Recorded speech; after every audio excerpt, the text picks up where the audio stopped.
Nahmaduhu wa nusalli wa nusallim ala rasulihil karim wa ala alihi wa ashabihi ajma'in, amma ba'd. Rabbi shrah li sadri wa yassir li amri wa halul 'uqdatam min lisani yafqahu qawli. Hadirin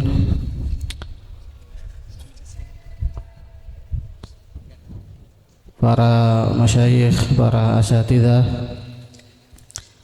wabil khusus pemateri kita pada malam hari ini, Al-Mukarram Kiai Nur Hidayat Muhammad, yang semoga Allah Ta'ala panjangkan umur beliau, dan juga para santri peserta seminar Aswaja yang semoga dalam kesehatan semuanya. Allahumma. Alhamdulillah, pada malam istimewa ini kita masih dikumpulkan dalam majlis mulia, majlis yang insyaallah bermanfaat, insyaallah barokah, dan semoga nambah banyak ilmu dan wawasan. Allahumma amin.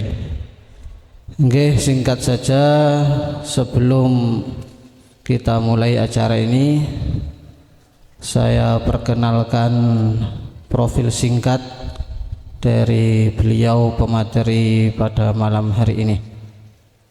Barangkali dari sekian banyak yang hadir ini kurang mengenal mungkin ya tentang beliau ini, padahal tidak jauh dari kita.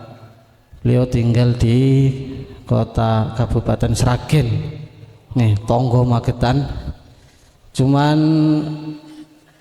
bisa dibilang beliau lebih terkenal di negeri jiran di Malaysia daripada di Indonesia sendiri.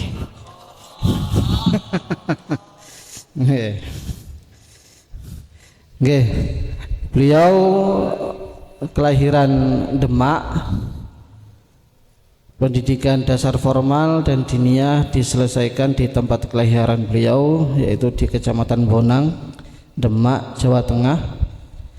Kemudian melanjutkan studi pendidikan di Madrasah Mambaul Ulum Bandung Sari, Grobogan, sekaligus mondok di Ponpes Al-Ma'ruf Bandung Sari dan Ponpes Fadlul Wahid Ngerangruk Asuhan Al-Maghfurlah Kyai Haji Abdul Wahid Zuhdi.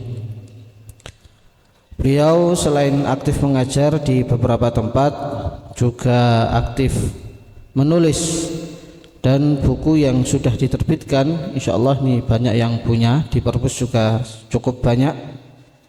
Di antaranya Benteng Ahlus Sunnah wal Jamaah, kemudian meluruskan vonis Wahabi, Hujjah Nahdliyah, kemudian membongkar dusta dan kesesatan kelompok anti madhab, kemudian meluruskan doktrin MTA, kemudian kerancuan memahami Islam, fikih sosial dan toleransi beragama, tarekat dalam timbangan syariat, dan Ibnu Taimiyah versus Salafi Wahabi, dan beberapa buku lainnya yang tidak sedikit yang bestseller nasional.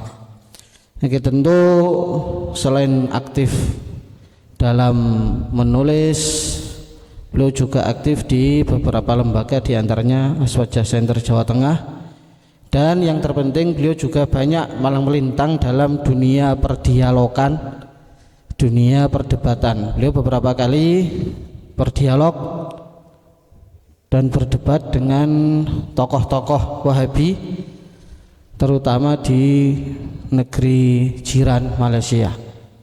Bahkan beliau salah satu, bisa dibilang ya, pendekar Aswaja justru malah di Malaysia, karena memang kelihatannya kesemangatan dalam mengaji akidah di negeri Malaysia itu lebih besar daripada di negeri kita sendiri. Ya, alhamdulillah, semoga nanti apa yang disampaikan oleh beliau betul-betul terserap dan tertangkap, difahami oleh kita semua. Allahumma amin. Insyaallah nanti kita akan bagi menjadi 3 segmen. Yang pertama pembukaan bacaan Al-Fatihah, kemudian yang kedua pemaparan materi. Ini yang paling inti. Semoga semuanya melek, semangat semua insyaallah. Kalau perlu nyatat semua, difahami betul-betul. Kemudian segmen yang ketiga tanya jawab.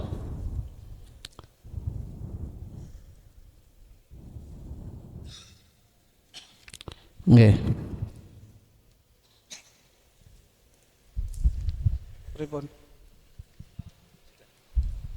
Nggih. Masuk yang pertama, kita buka dengan bacaan Al-Fatihah. Wa'aladzina hanukuni sholih wa masyaykhana. Al-Fatihah. A'udhu bisyarrija. Bismillah. Ya Rasulullah. Oke, selanjutnya pemaparan materi. Sebagaimana kita tahu temanya akidah ahli hadis. Kita di pondok kita ini alhamdulillah sedikit banyak lumayan ya, mempelajari hadis mulai Mishkah sampai Kutubus Sittah. Dan sebagaimana kita tahu banyak syarah-syarah yang beredar, termasuk yang banyak kita baca seperti Tuhfatul Ahwadhi, Aunul Ma'bud dan semacamnya. Banyak yang menyinggung tentang akidah salaf atau akidah ahlul hadis yang menjurus kepada pemahaman-pemahaman yang di luar apa yang kita pahami dalam kitab-kitab akidah Sada Asy'ariyah dan Maturidiyah. Nah, semoga nanti beliau akan menjelaskan bagaimana akidah ahlul hadis, bagaimana tanggapan para ulama, perbedaan para ulama, dan yang berkaitan dengan akidah muhaddisin, apakah bertentangan dengan Asy'ariyah Maturidiyah ataukah sesuai dengan akidah Asy'ariyah Maturidiyah. Kita akan simak pemaparannya dari beliau. Waktu dan tempat, falyatafaddal mashkura. Assalamualaikum warahmatullahi wabarakatuh. Bismillahirrahmanirrahim. Alhamdulillahilladzi anzalal kitaba tibyanan likulli syai' wa hudaw wa rahmatan wa busyra lil alamin. Wasyukru lahu ala ma alhamahu minal ma'rifati wal asrari wa tabyin. Asyhadu an la ilaha illallah wahdahu la syarika lah syahadatan tudkhiluna daral khulud. Wa asyhadu anna sayyidana Muhammadan abduhu wa rasuluh sahibul maqamil mahmud. Allahumma salli ala sayyidina Muhammadin wa ala alihi wa sahbihi wa barik wa sallim ajma'in. Rabbi syarah li sadri wa yassir li amri wahlul uqdatam min lisani yafqahu qawli, amin, amma ba'd.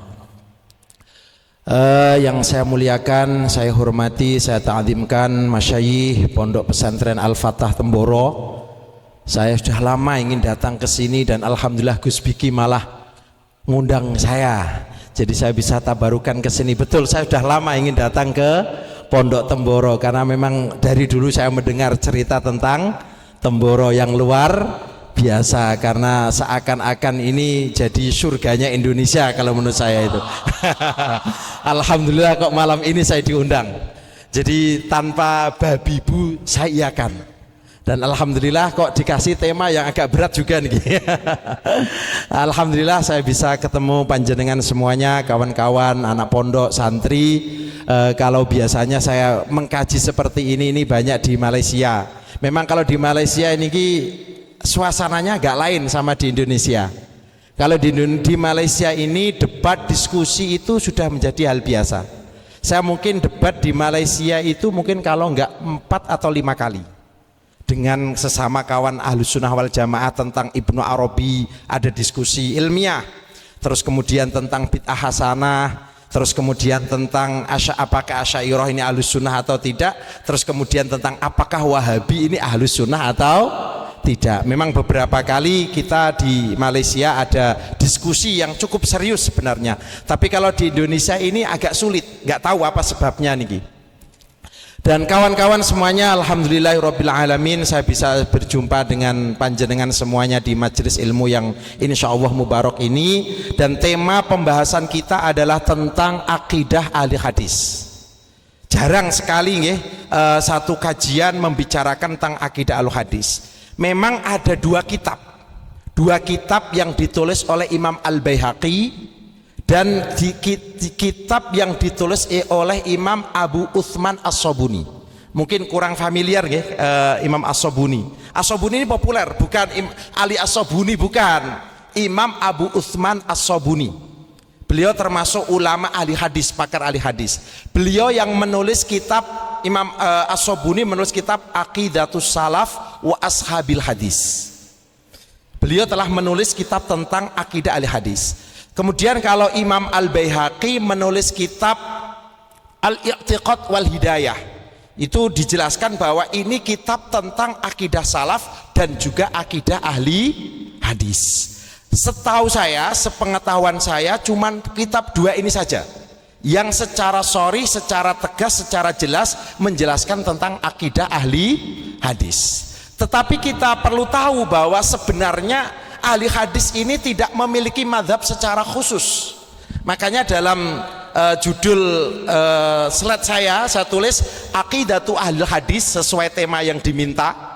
Terus kemudian wabayanu anna ahlal hadis laisa lahum madhabun mustaqillun fil fiqhi wala fil i'tiqad. Ini meminjam kalimat yang dipakai salah satu ulama Ahlussunnah wal Jamaah kontemporer. Jadi menjelaskan tentang akidah ahli hadis dan juga menjelaskan bahwa ahli hadis ini tidak memiliki madhab fikih secara khusus, madhab akidah secara khusus.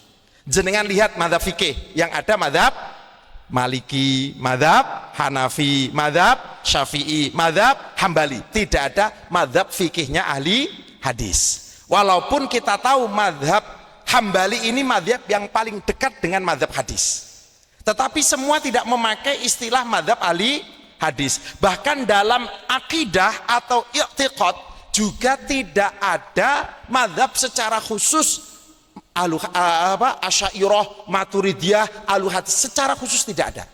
Secara khusus tidak ada.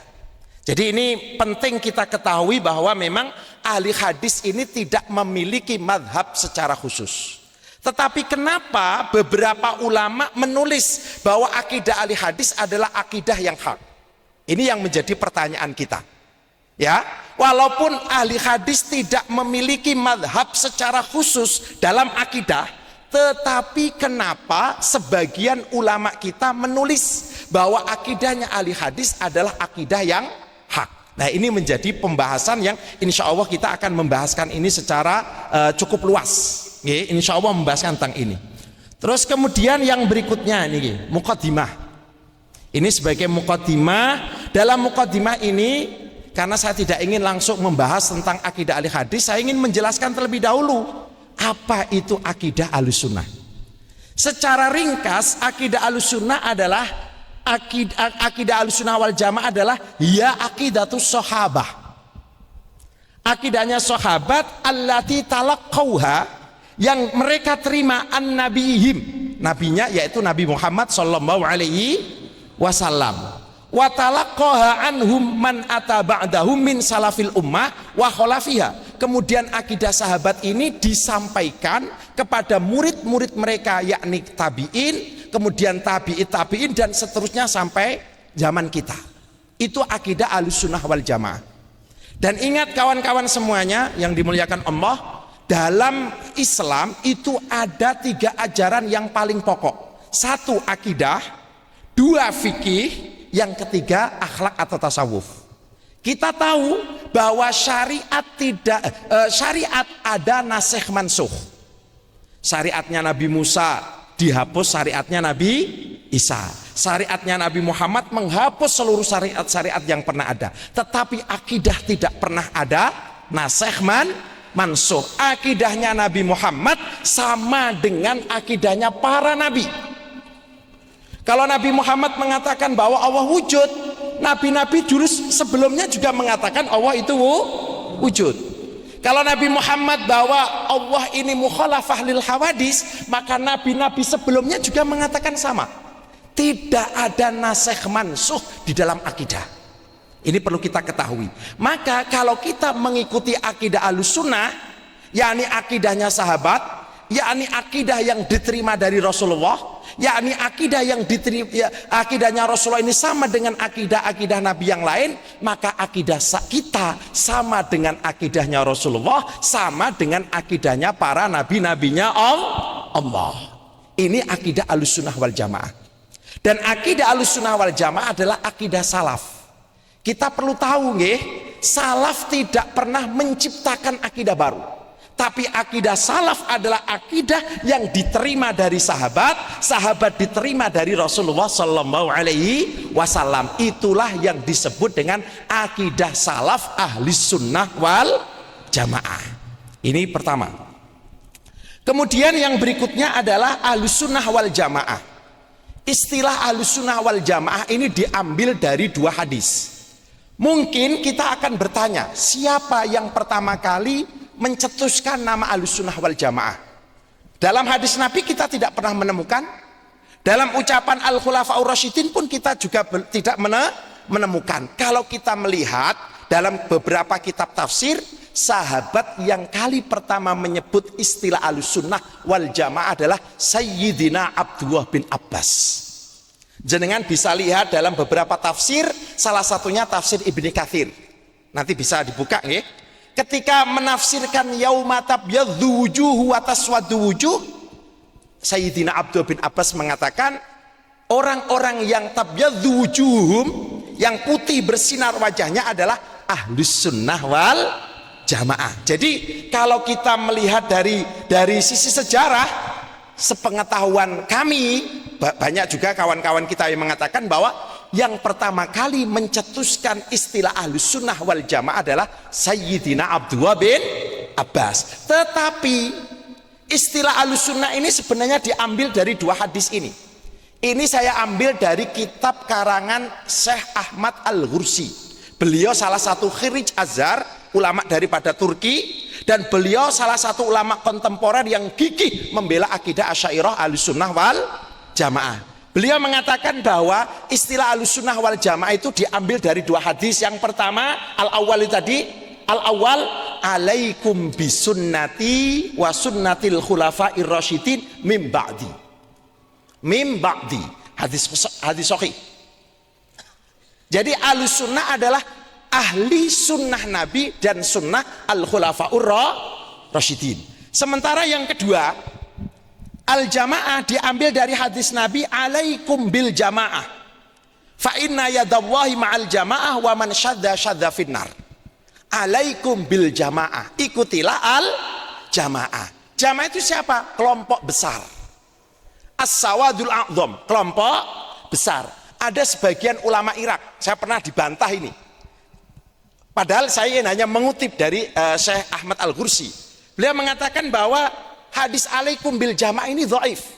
Kalau saya jawab, betul, hadis ini dhaif. Tetapi dalam kaidah mustalah hadis, ketika hadis itu sudah diterima oleh ulama dalam fatwa dan amal, maka derajatnya menjadi makbul.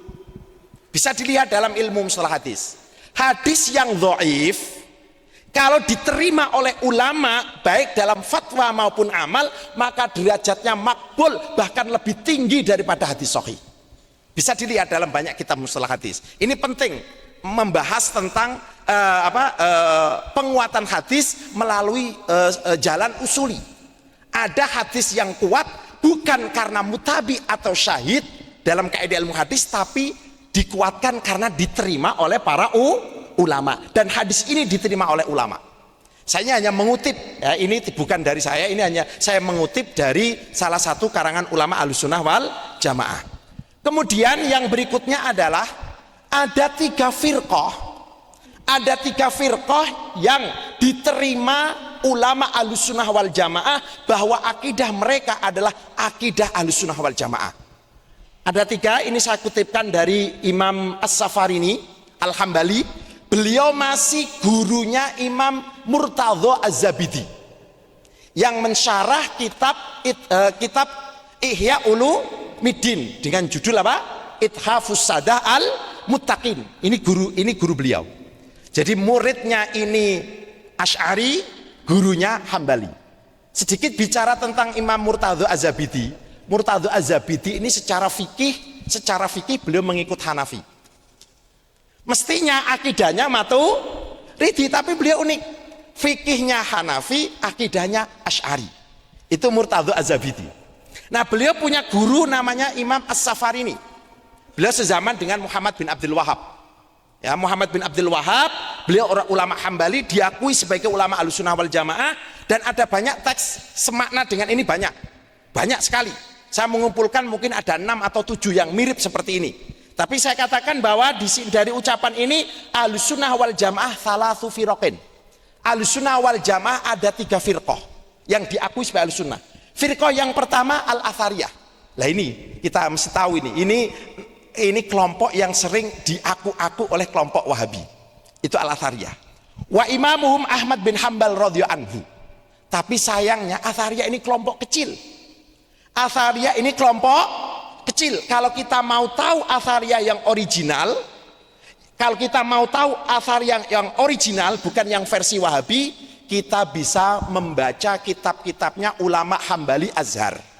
Salah satunya kawan-kawan bisa download atau beli kitabnya agak tebal ya, namanya As-Sadah Al-Hanabilah wa ikhtilafuhum ma'as salafiyah al-mu'asirah. Di sana beliau menjelaskan, ini ulama Hambali yang menulis, menjelaskan tentang perbedaan akidah Hambali Athariyah dengan akidah Wahabi. Jadi kita mesti tahu, kalau nanti kawan-kawan menemukan di Facebook atau manapun, misalkan Abu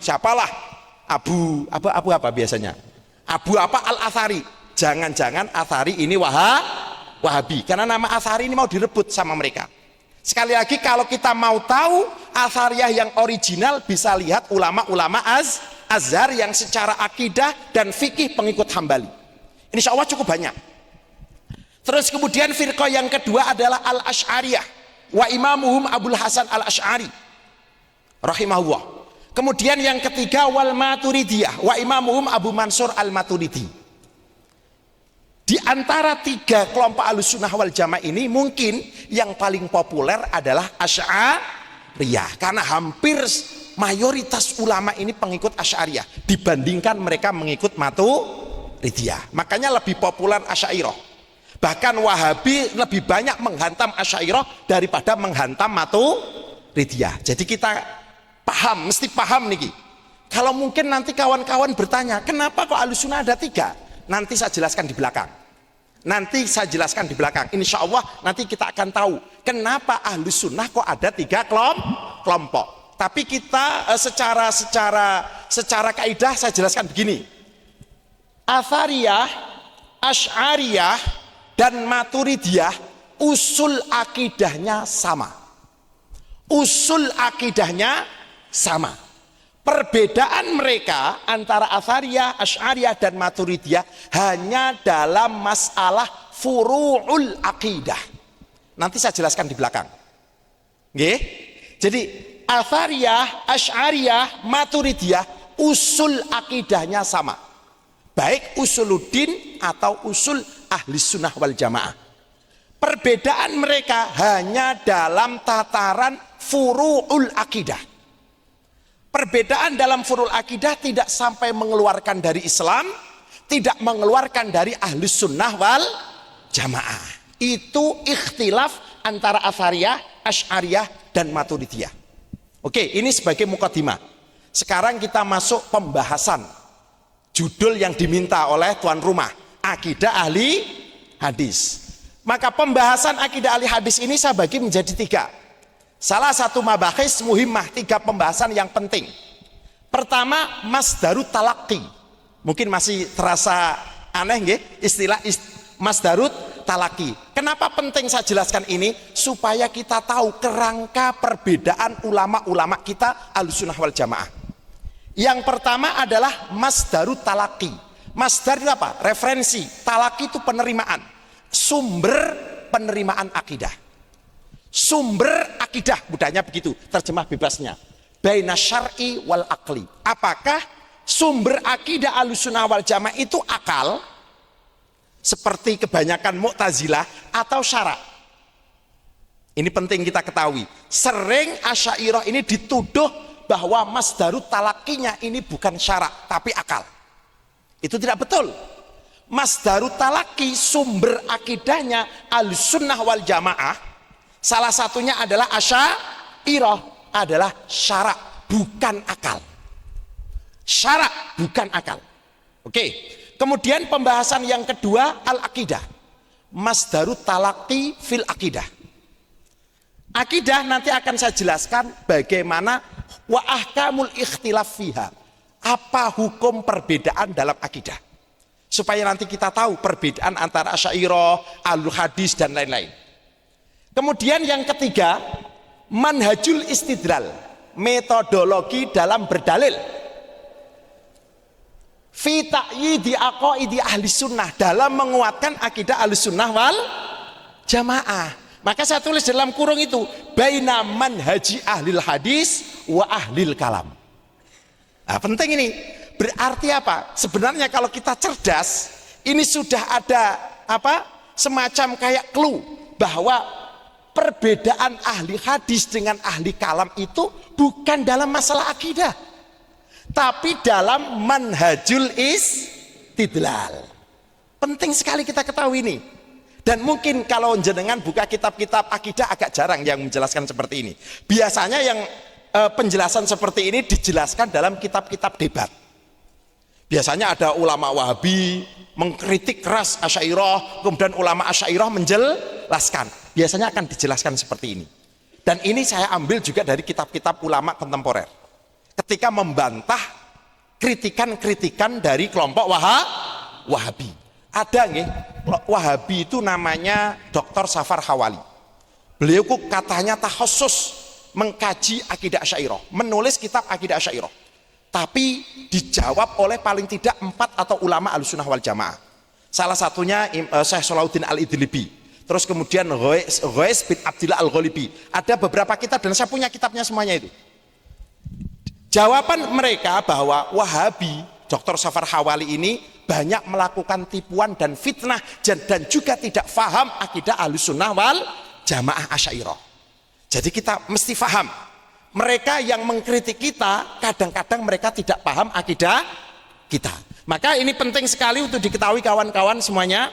Pertama adalah masdarut talaki, sumber akidah Ahlussunnah wal Jamaah. Yang kedua kemudian akidahnya sendiri. Bagaimana perbedaan akidah? Kita tahu Imam Ahmad kadang berbeda dengan Imam Al-Bukhari. Imam Al-Bukhari berbeda dengan Imam Abu Hanifah. Imam Asy'ari berbeda dengan Imam Maturidi. Dan banyak sekali. Dalam akidah juga ada perbedaan. Dalam akidah juga ada perbedaan. Maka saya tulis wa ahkamul ikhtilaf fiha di dalam akidah. Kemudian yang ketiga adalah manhajul istidlal, metodologi dalam berhujjah atau berdalil untuk menguatkan akidah Ahlussunnah wal Jamaah antara ulama ahli hadis dengan ulama ahlul kalam. Biasanya disebut ahli hadis ini ahlul hadis wal athar. Kadang-kadang disebut begitu. Kalau ahli kalam disebut ahlun nazar wal kalam. Kalau dalam fikih, yang belajar fikih pasti tahu, kita tahu ada kutub ahli hadis dengan kutub ahlur ra'yi. Nggih napa nggih? Yang bisa al-jami' bainahuma adalah Imam Syafi'i dalam fikih. Maka dalam akidah juga ada kubu ahlul hadis dengan kubu ahlul kalam. Ingat, perbedaan mereka bukan dalam akidah, tapi dalam manhajul istidlal, bukan akidahnya. Ini wajib dipahami. Oke, kemudian pertama masdarut talaki. Ini saya kutip saja, saya kutip dari Syekh Ghais bin Abdillah Al-Ghalibi. Sebenarnya banyak nih, banyak, cuman saya kutip salah satu saja. Karena kulo nulisnya juga baru tadi malam. Nggih, baru tadi malam saya nulis ini. Nggih. Pertama masdarut talaki, sumber akidahnya Ahlussunnah wal Jamaah. Masdarut talaki indal Asy'ariyah huwa al-adillah asy'ariyah bi syartil aqli. Sumbernya adalah Al-Qur'an dan Al-Hadis. Wa hum bidzalika yukhalifuna al-Mu'tazilah fi masdari talaki. Ahlussunnah berbeda dengan Mu'tazilah yang saya blok merah itu. Idh huwa indal Mu'tazilah annal ahkam kullaha tathbutu bil aqli. Bukan bi syar'i, tapi bil akli. Oke, langsung saja yang saya blok merah itu wal asyairah yukhalifuhum. Asyairah berbeda dengan Mu'tazilah fi dzalika li'anna masdarat talaqi indahum munggu asyairah huma alkitab was sunnah. Jadi masdarut talaqi sumber akidah adalah Al-Quran dan hadis, bukan akal. Akal itu hanya dalam tadi manhajul istidlal, bukan masdar talaqi. Dan ini banyak yang tidak bisa membedakan. Sumber akidah Al-Quran dan hadis. Manhajul istidlal bisa Al-Quran hadis, bisa pakai dalil logika atau dalil akli. Ini yang banyak tidak bisa membedakan. Oke, ini masdatul talaqi. Kemudian pembahasan yang kedua tentang al-aqidah wa ahkamul ikhtilaf fiha. Akidah dan perbedaannya. Tadi sudah saya sampaikan, ulama akidah juga berbeda pendapat. Saya contohkan. Tahu Imam Husain Al-Karobisi? Mungkin kurang familiar nggih. Imam Husain Al-Karobisi ini kawan rapat itu bahasa Malaysia nggih. Kawan akrabnya Imam Ahmad bin Hambal. Kawan akrabnya Imam Ahmad bin Hambal, Husain Al-Karobisi. Sama-sama belajar dalam madzhab qadim dengan Imam Syafi'i di Irak. Kawan rapat, kawan akrab. Coro sak kamar itu satu kamar 2 orang. Tapi gara-gara masalah akidah, hanya masalah lafzi bil Qur'ani makhluk, Imam Ahmad dengan Imam Husain Al-Karobisi crash. Sampai Imam Ahmad mengatakan gini, saya nggak kenal Husain Al-Karobisi itu siapa. Kalau dia datang suruh pergi saja. Coba bayangkan, ini kawan. Padahal dua-duanya sama-sama Ahlussunnah wal Jamaah. Bahkan Imam Muslim, Imam Al-Bukhari sama dalam masalah perdebatan dengan Imam Ahmad. Imam Bukhari dan Imam Muslim pendapatnya sama dengan Husain Al-Karobisi. Artinya apa? Kita kalau melihat perdebatan ulama-ulama salaf dulu, sesama Ahlussunnah wal Jamaah, jangan hitam putih seperti Wahabi. Loh betul, mereka itu kadang-kadang sama-sama betul. Khilaf mereka hanya dalam khilaf lafzi. Hakikatnya bukan khilaf lafzi saja. Tapi kadang-kadang khilafnya itu sampai panas. Seperti Imam Ahmad dan Husain Al-Karobisi. Padahal dua-duanya sama-sama Ahlussunnah wal Jamaah dan tidak ada yang salah. Bahkan Imam Adz-Dzahabi mengatakan Husain Al-Karobisi yang benar. Tapi Imam Ahmad dan Husain Al-Karobisi crash. Jadi sekali lagi, jangan hitam putih ketika kita membaca akidah salaf. Kadang-kadang mereka juga berbeda pendapat. Ya sama seperti jenengan lah, kadang-kadang diskusi fikih. Wah, kadang-kadang panas, nggih. Sampai kadang-kadang keluar dari majelis nggak saling sapa. Kadang-kadang kan ada, walaupun nanti beberapa hari juga clear lagi kan begitu kan? Ngoten biasalah begitu, ada yang begitu itu. Oke. Aqsamul ikhtilafil aqidah. Akidah itu dibagi ada 2. Sebelum nanti saya baca, akidah itu ada 2. Yang pertama usul, yang kedua furu. Furu. Usul ini berarti akidah yang prinsip. Namanya juga usul. Kalau furu ini tidak prinsip. Ada ikhtilaf dalam furu. Contoh misalkan yang disembelih Nabi Ibrahim ini Ismail atau siapa satunya? Ishak. Itu kan khilaf. Khilaf kan? Bisa dilihat dalam kitab Al-Hawilil Fatawanya Imam Suyuti. Bahkan Imam Suyuti dalam kitab At-Tahbir mengatakan hatiku lebih condong yang disembelih itu siapa? Ishak, bukan Ismail. Itu khilaf dalam furu. Jadi dalam akidah juga ada khilaf. Definisi qadha qadar antara Asy'ariyah dan Maturidiyah juga beda kok. Tapi itu masalah furu'ul akidah. Sifat qidam atau baqo itu apakah sifat nafsiyah atau sifat salbiyah? Ulama juga khilaf. Atau misalkan antara Maturidi dengan Asy'ari, sifat takwin. Maturidiyah menetapkan sifat at-takwin, Asy'ariyah menolak. Itu masalah furu'. Sifat idrok ditetapkan sebagian Asy'ariyah, ditolak oleh sebagian yang lain. Itu masalah furu'. Takwil istawa dengan istaula. Ulama Ahlussunnah ada yang menolak, ada yang menerima. Itu masalah furu'. Walaupun kadang-kadang agak panas. Nah ini yang penting kita mengetahui mana usul, mana furu'. Sementara Wahabi ini tidak tahu mana usul, mana furu', dihantam semuanya. Lu saya paham, saya sering diskusi dengan mereka kok. Mereka tidak membedakan mana usul akidah, mana furu'ul akidah, jadinya kacau. Oke? Jadi kita mesti tahu mana usul, mana furu'. Nah, dalam akidah itu ada usul, ada furu'. Dalam akidah, yang usul dibagi jadi dua. Ada usuluddin, ada usul ahli sunnah wal jamaah. Oke? Akidah dibagi jadi tiga. Ada usul, ada furu'.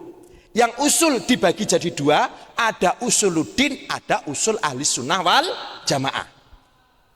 Usuluddin itu bagaimana? Akidah yang disepakati oleh seluruh umat Islam, baik ahli sunnah atau bukan ahli sunnah.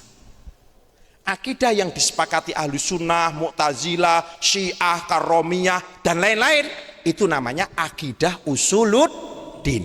Ingkar usuluddin, kafir. Ingkar usuluddin, kafir. Makanya Syiah itu ada yang sampai jatuh kafir karena mereka melanggar usuluddin. Yang kedua adalah usul ahli sunnah wal jamaah. Apa? Akidah yang hanya disepakati oleh ulama ahli sunnah wal jamaah saja. Ahli sunnah wal jamaah tadi disampaikan di awal, Athariyah, Asy'ariyah, Maturidiyah. Akidah yang disepakati oleh tiga kelompok ahli sunnah wal jamaah adalah akidah ahli usul ahli sunnah wal jamaah. Salah, ingkar, dia masih Islam tapi dia keluar dari ahli sunnah wal jamaah. Dia ahlul bid'ah atau ahlul ahwa. Paham? Ingkar atau menentang usul ahli sunnah wal jamaah, yakni akidah yang disepakati oleh tiga kelompok ahli sunnah wal jamaah, dia masih Islam, tidak keluar dari Islam, tapi dia bukan ahli sunnah wal jamaah. Seperti Syiah secara mayoritas, ada Mujassimah itu perlu diperinci juga, ada Hasyawiyah, ada Karomiyah, ada Mu'tazilah. Mereka adalah kelompok-kelompok yang masih Islam tapi mereka bukan ahli sunnah wal jamaah karena mereka ingkar, menentang usul ahli sunnah wal jamaah tapi masih Islam. Maka kita jangan bermudah-mudahan mengkafirkan Syiah. Kan banyak kan sekarang ungkapan Syiah bukan Islam. Ya jangan begitulah. Syiah kan perlu diperinci, nggak semuanya keluar dari Islam. Itu bahaya itu. Oke. Kemudian yang ketiga adalah furu'ul akidah.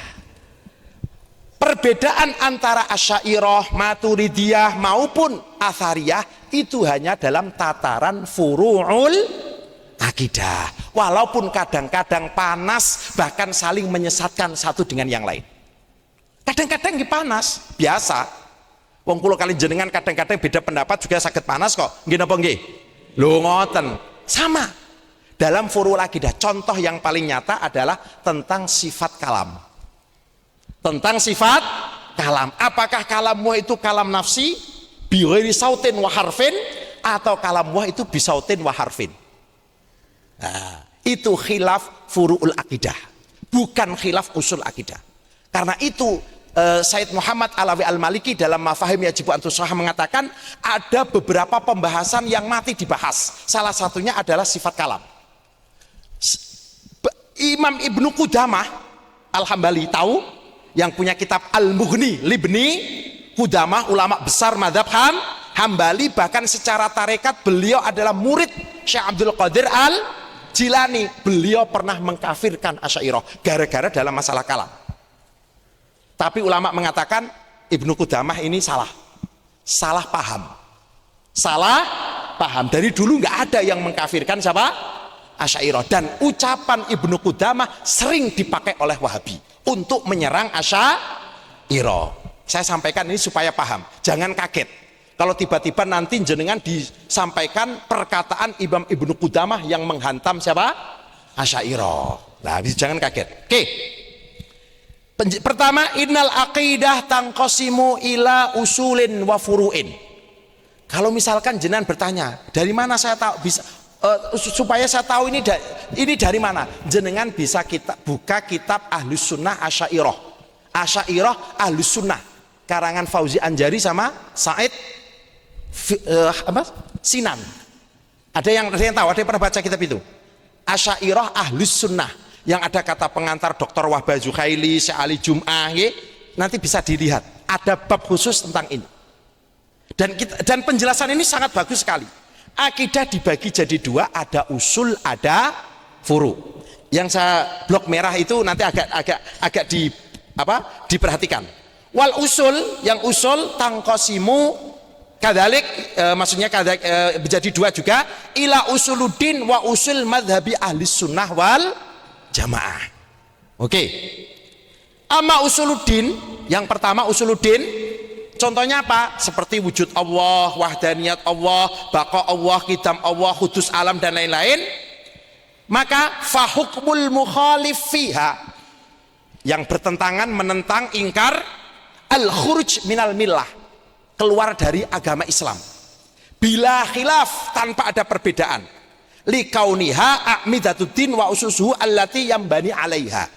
Jadi usuluddin adalah akidah yang disepakati oleh seluruh umat Islam, baik ahlus sunnah maupun bukan ahlus sunnah. Ingkar, menentang usuluddin, dia kafir bila khilaf, tanpa khilaf. Misalkan ada orang mengatakan Allah tidak wujud, kafir, karena itu masalah usulul akidah. Atau misalkan Syiah yang mengatakan Ali itu sebenarnya wahyu nubuah, itu tidak diberikan kepada Nabi Muhammad, mestinya Jibril menyampaikan kepada Ali, tapi Jibril keliru. Loh, Jibril kok bisa keliru, salah alamat ini. Ini salah alamat kayak lagunya Ayu Ting Ting itu. Nah, itu kan begitu. Lah ini kafir kalau menyatakan seperti itu. Wahyu nubuah yang mestinya katanya begitu, yang mestinya diberikan kepada Ali, Jibril salah disampaikan kepada Nabi Muhammad. Ini sudah bertentangan dengan usul akidah, kafir bila khilaf. Oke. Kemudian yang kedua, kok balik lagi? Mohon maaf. Oke, ini al khilaf fi usul ahli sunnah wal jamaah. Sekarang usul ahlus sunnah wal jamaah. Nah, ini yang paling belakang itu, wa hukmul mukhalif fi syai'in min dzalika al fisqu wal dhalalu wal khuruju an dairati ahli sunnati wal jamaah. Bertentangan, menentang, khilaf usul ahli sunnah wal jamaah, dia keluar dari ahlus sunnah, jadi ahlul bid'ah, tapi masih Islam, dia hanya fasik, ahlul ahwa. Kalau umat Islam ini kan akan terpecah menjadi berapa? 73. Sataftariku ummati ala 33 kulluha finnar ila wahidah. Yang satu ahlus sunnah, yang selain itu ya berarti yang 72 itu ahlul ahwa. Ada Syiah, ada Karomiyah dan macam-macam. Mereka masih Islam. Mereka hanya bertentangan dengan usul mazhab ahli sunnah wal jamaah. Dia ahlul bid'ah atau ahlul ahwa. Terus kemudian yang berikutnya adalah dalam furu'ul aqidah, al-furu' al-aqdiyah, aqsamul ikhtilaf fil aqaid. Yang terakhir adalah furu'ul aqidah. Dalam furu'ul aqidah ini khilaf-khilaf yang terjadi antara Asy'ariyah dan Maturidiyah. Contohnya, jadi ada perbedaan antara Asy'ariyah dan Maturidiyah, ada, bahkan sesama Asy'ariyah pun ada. Nah, khilaf mereka hanya dalam tataran al-furu' al-aqdiyah atau furu'ul aqidah. Khilaf dalam furu'ul aqidah tidak sampai mengeluarkan dari Islam, tidak sampai mengeluarkan dari ahlus sunnah wal jamaah. Paham ini? Jadi kalau kita paham ini, maka tadi yang di awal saya mengatakan bahwa ahlus sunnah ada 3, Athariyah, Asy'ariyah, Maturidiyah, maka maksudnya adalah 3 kelompok ini secara usul, baik usuluddin atau usul ahli sunnah wal jamaah, mereka sama, tidak ada perbedaan. Paham? Athariyah, Asy'ariyah, Maturidiyah secara usul akidah, baik usuluddin atau usul ahli sunnah wal jamaah, mereka sama, tidak ada perbedaan. Kalaupun ada perbedaan antara mereka hanya dalam masalah furu'ul akidah. Khilaf dalam furu'ul akidah tidak sampai mengeluarkan dari Islam, tidak sampai mengeluarkan dari ahli sunnah wal jamaah. Kadang-kadang khilafnya bukan dalam furu' akidah, khilafnya hanya dalam manhajul istidlal. Nanti di belakang ada perbedaan istidlal antara ahlul hadis dengan ahlul kalam. Bisa dipaham atau tidak penjelasan saya ini? Yang belakang bisa nggih? Bisa. Saya tak minum dulu nggih. Nah, terlalu menggebu-gebu niki. Ketemu sampean niki gara-garanya nih.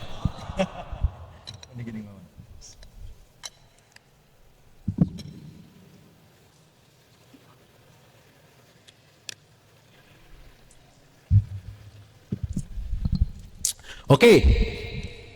Mas Daru Talaki sudah? Ikhtilaf dalam akidah sudah? Maka yang ketiga adalah perbedaan dalam manhajul istidlal antara ahlul hadis dengan ahlul kalam. Oke.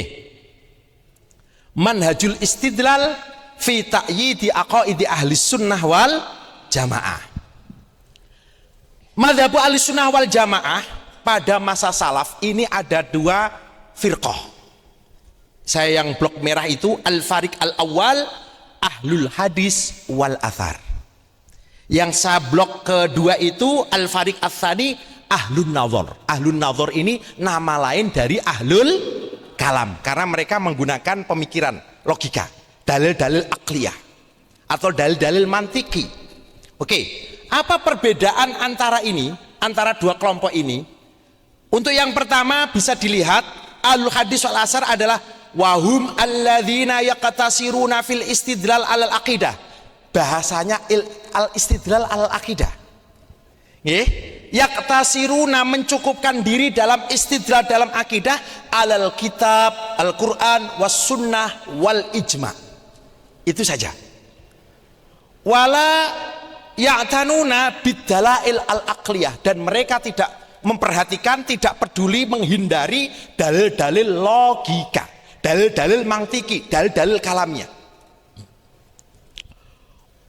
Wa yajtanibuna al-kalam wa manhajahu al-aqlani. Mereka juga menghindari dalil-dalil ilmu kalam. Ulama yang seperti ini bisa dicontohkan, salah satunya adalah Imam Ahmad bin Hambal, Imam Al-Bukhari. Tapi kadang-kadang Imam Al-Bukhari juga pakai kalam juga. Tapi Imam Ahmad ini menghindari ilmu kalam. Tapi kalau kita mau tahqiq lagi, Imam Ahmad ini punya dua madhab. Madhab pertama anti ilmu kalam, madhab kedua menerima ilmu kalam. Kalau kita mau tahqiq, baca saja kitab-kitab Athariyah. Kebetulan saya ini ada beberapa kitab di rumah tentang kitab-kitab Athariyah.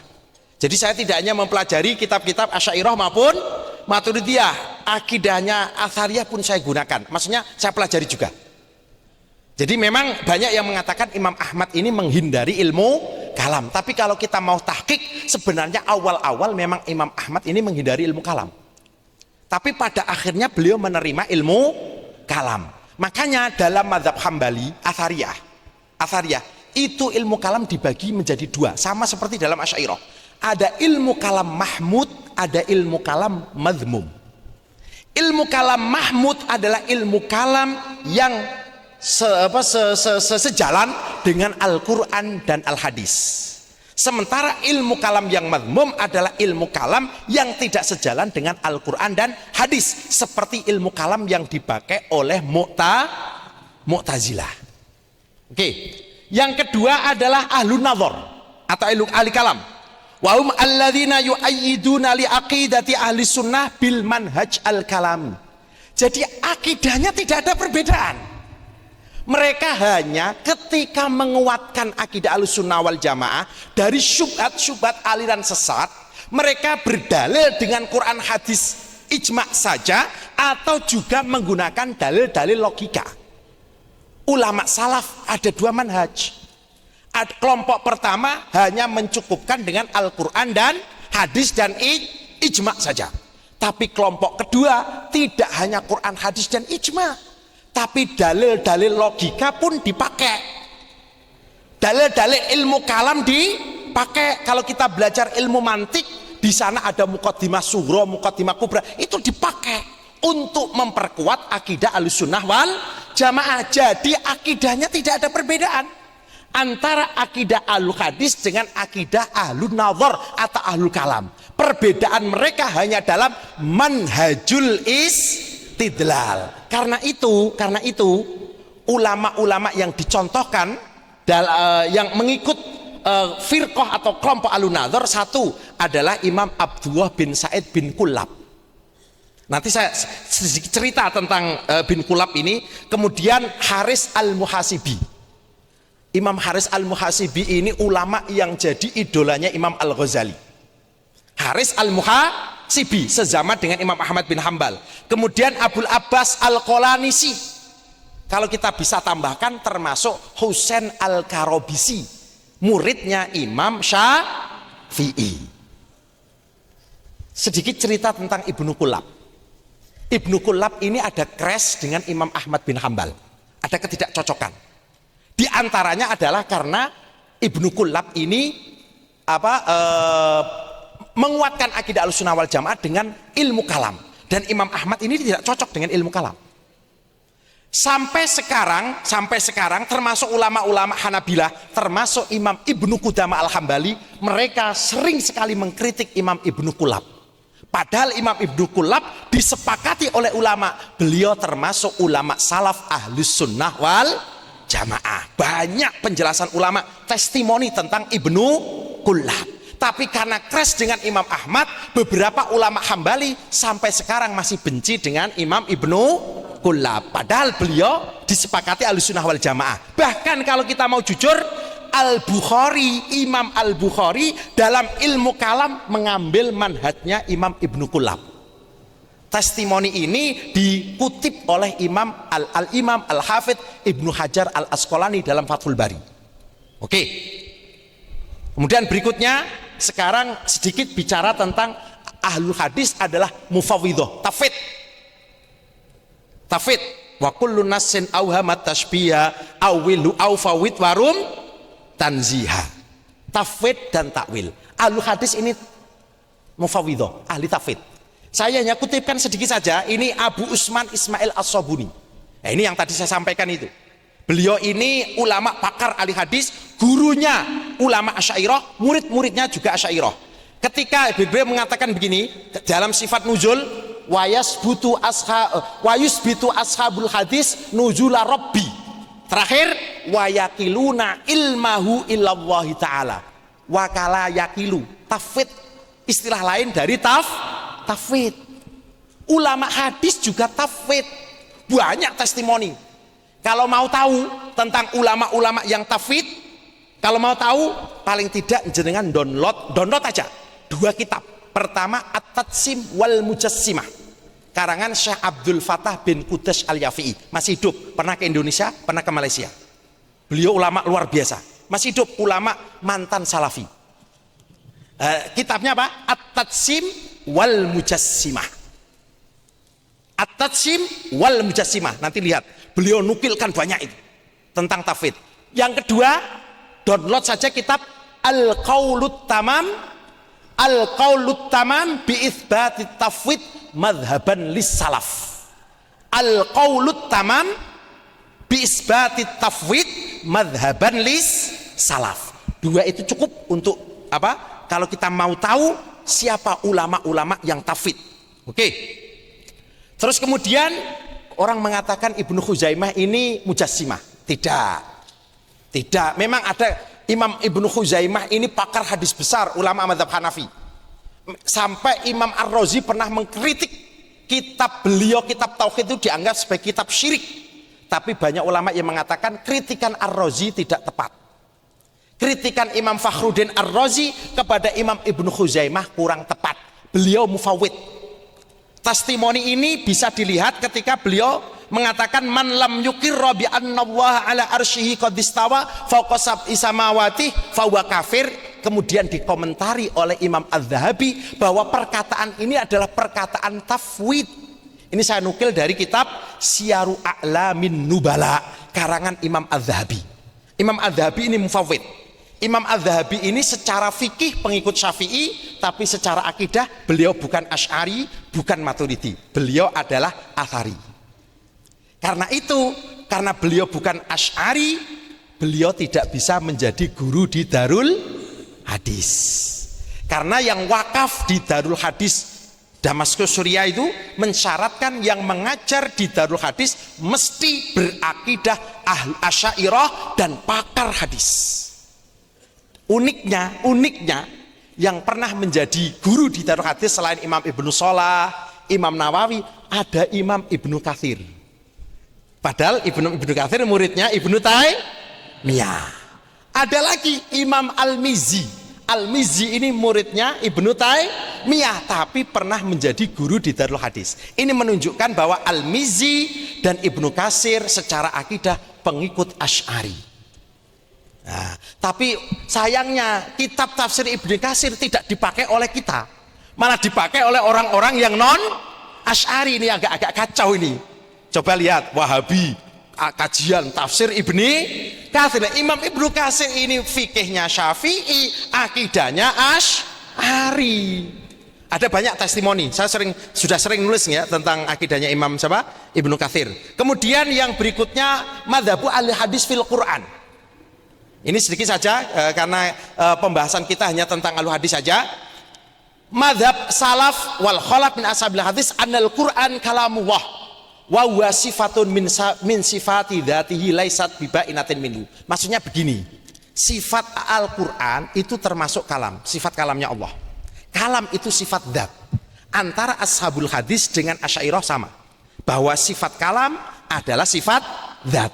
Tapi ini berbeda dengan Ibnu Taimiyah.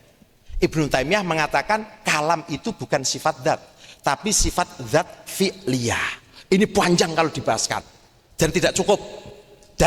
Jadi saya tidak akan mengulas tentang masalah ini kecuali nanti kalau ada yang bertanya.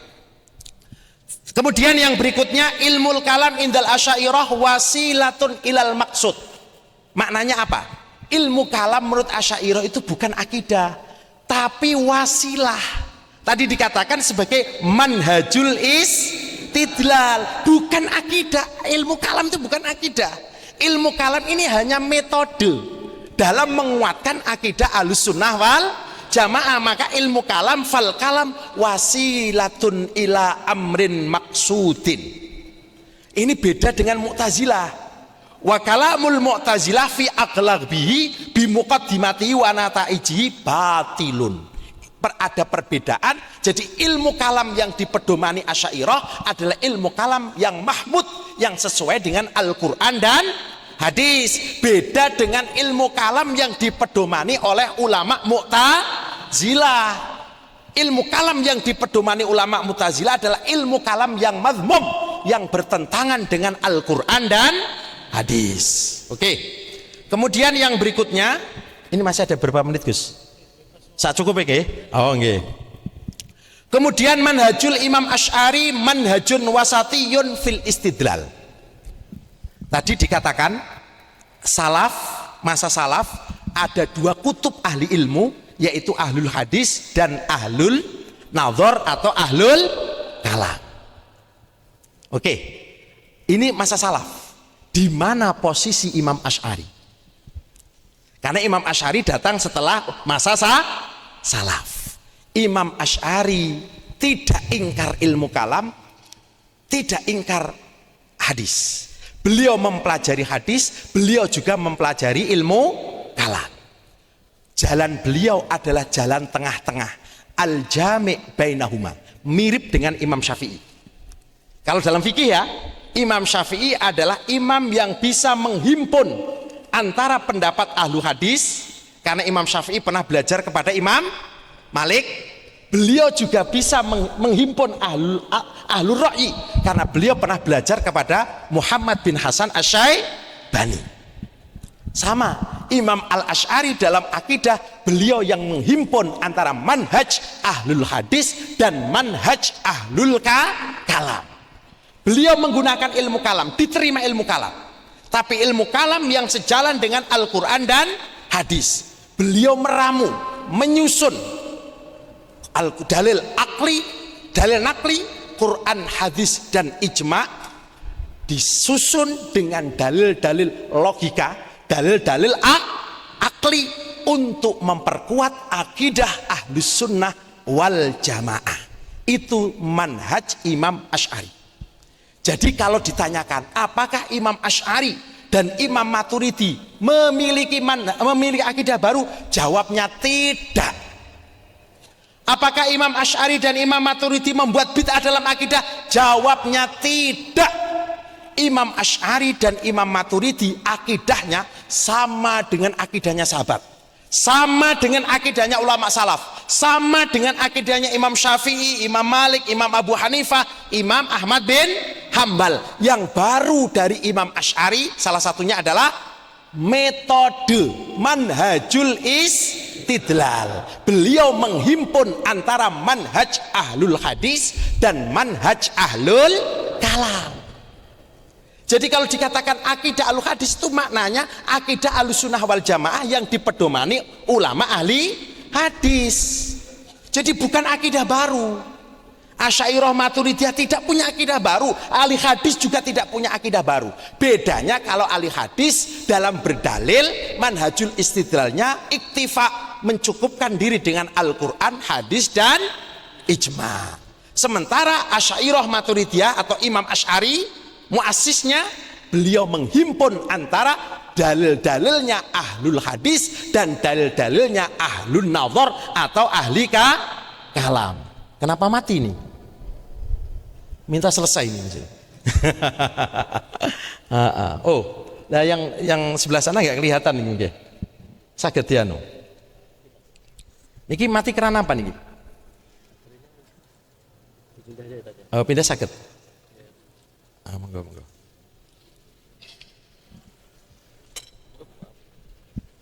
Jadi sekali lagi kawan-kawan semuanya yang dimuliakan Allah Subhanahu wa taala, manhaj Imam Asy'ari, beliau manhajnya adalah manhaj wasati, manhaj moderat, karena beliau tengah-tengah antara manhajnya ahlun nazar dan manhajnya ahlul hadis. Itu metode yang baru. Karena itu metode yang diciptakan oleh Imam Asy'ari dan Imam Maturidi diterima oleh ulama-ulama setelahnya, baik ahlul kalam maupun ahlul hadis.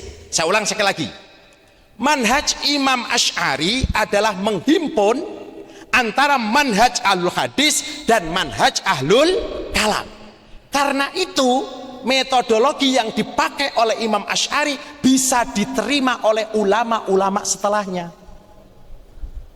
Coba misalkan kita Ahlussunnah wal Jamaah menghadapi kelompok-kelompok seperti Mu'tazilah, seperti liberal kalau sekarang, kira-kira pakai Quran, hadis, ijma atau juga pakai dalil-dalil logika?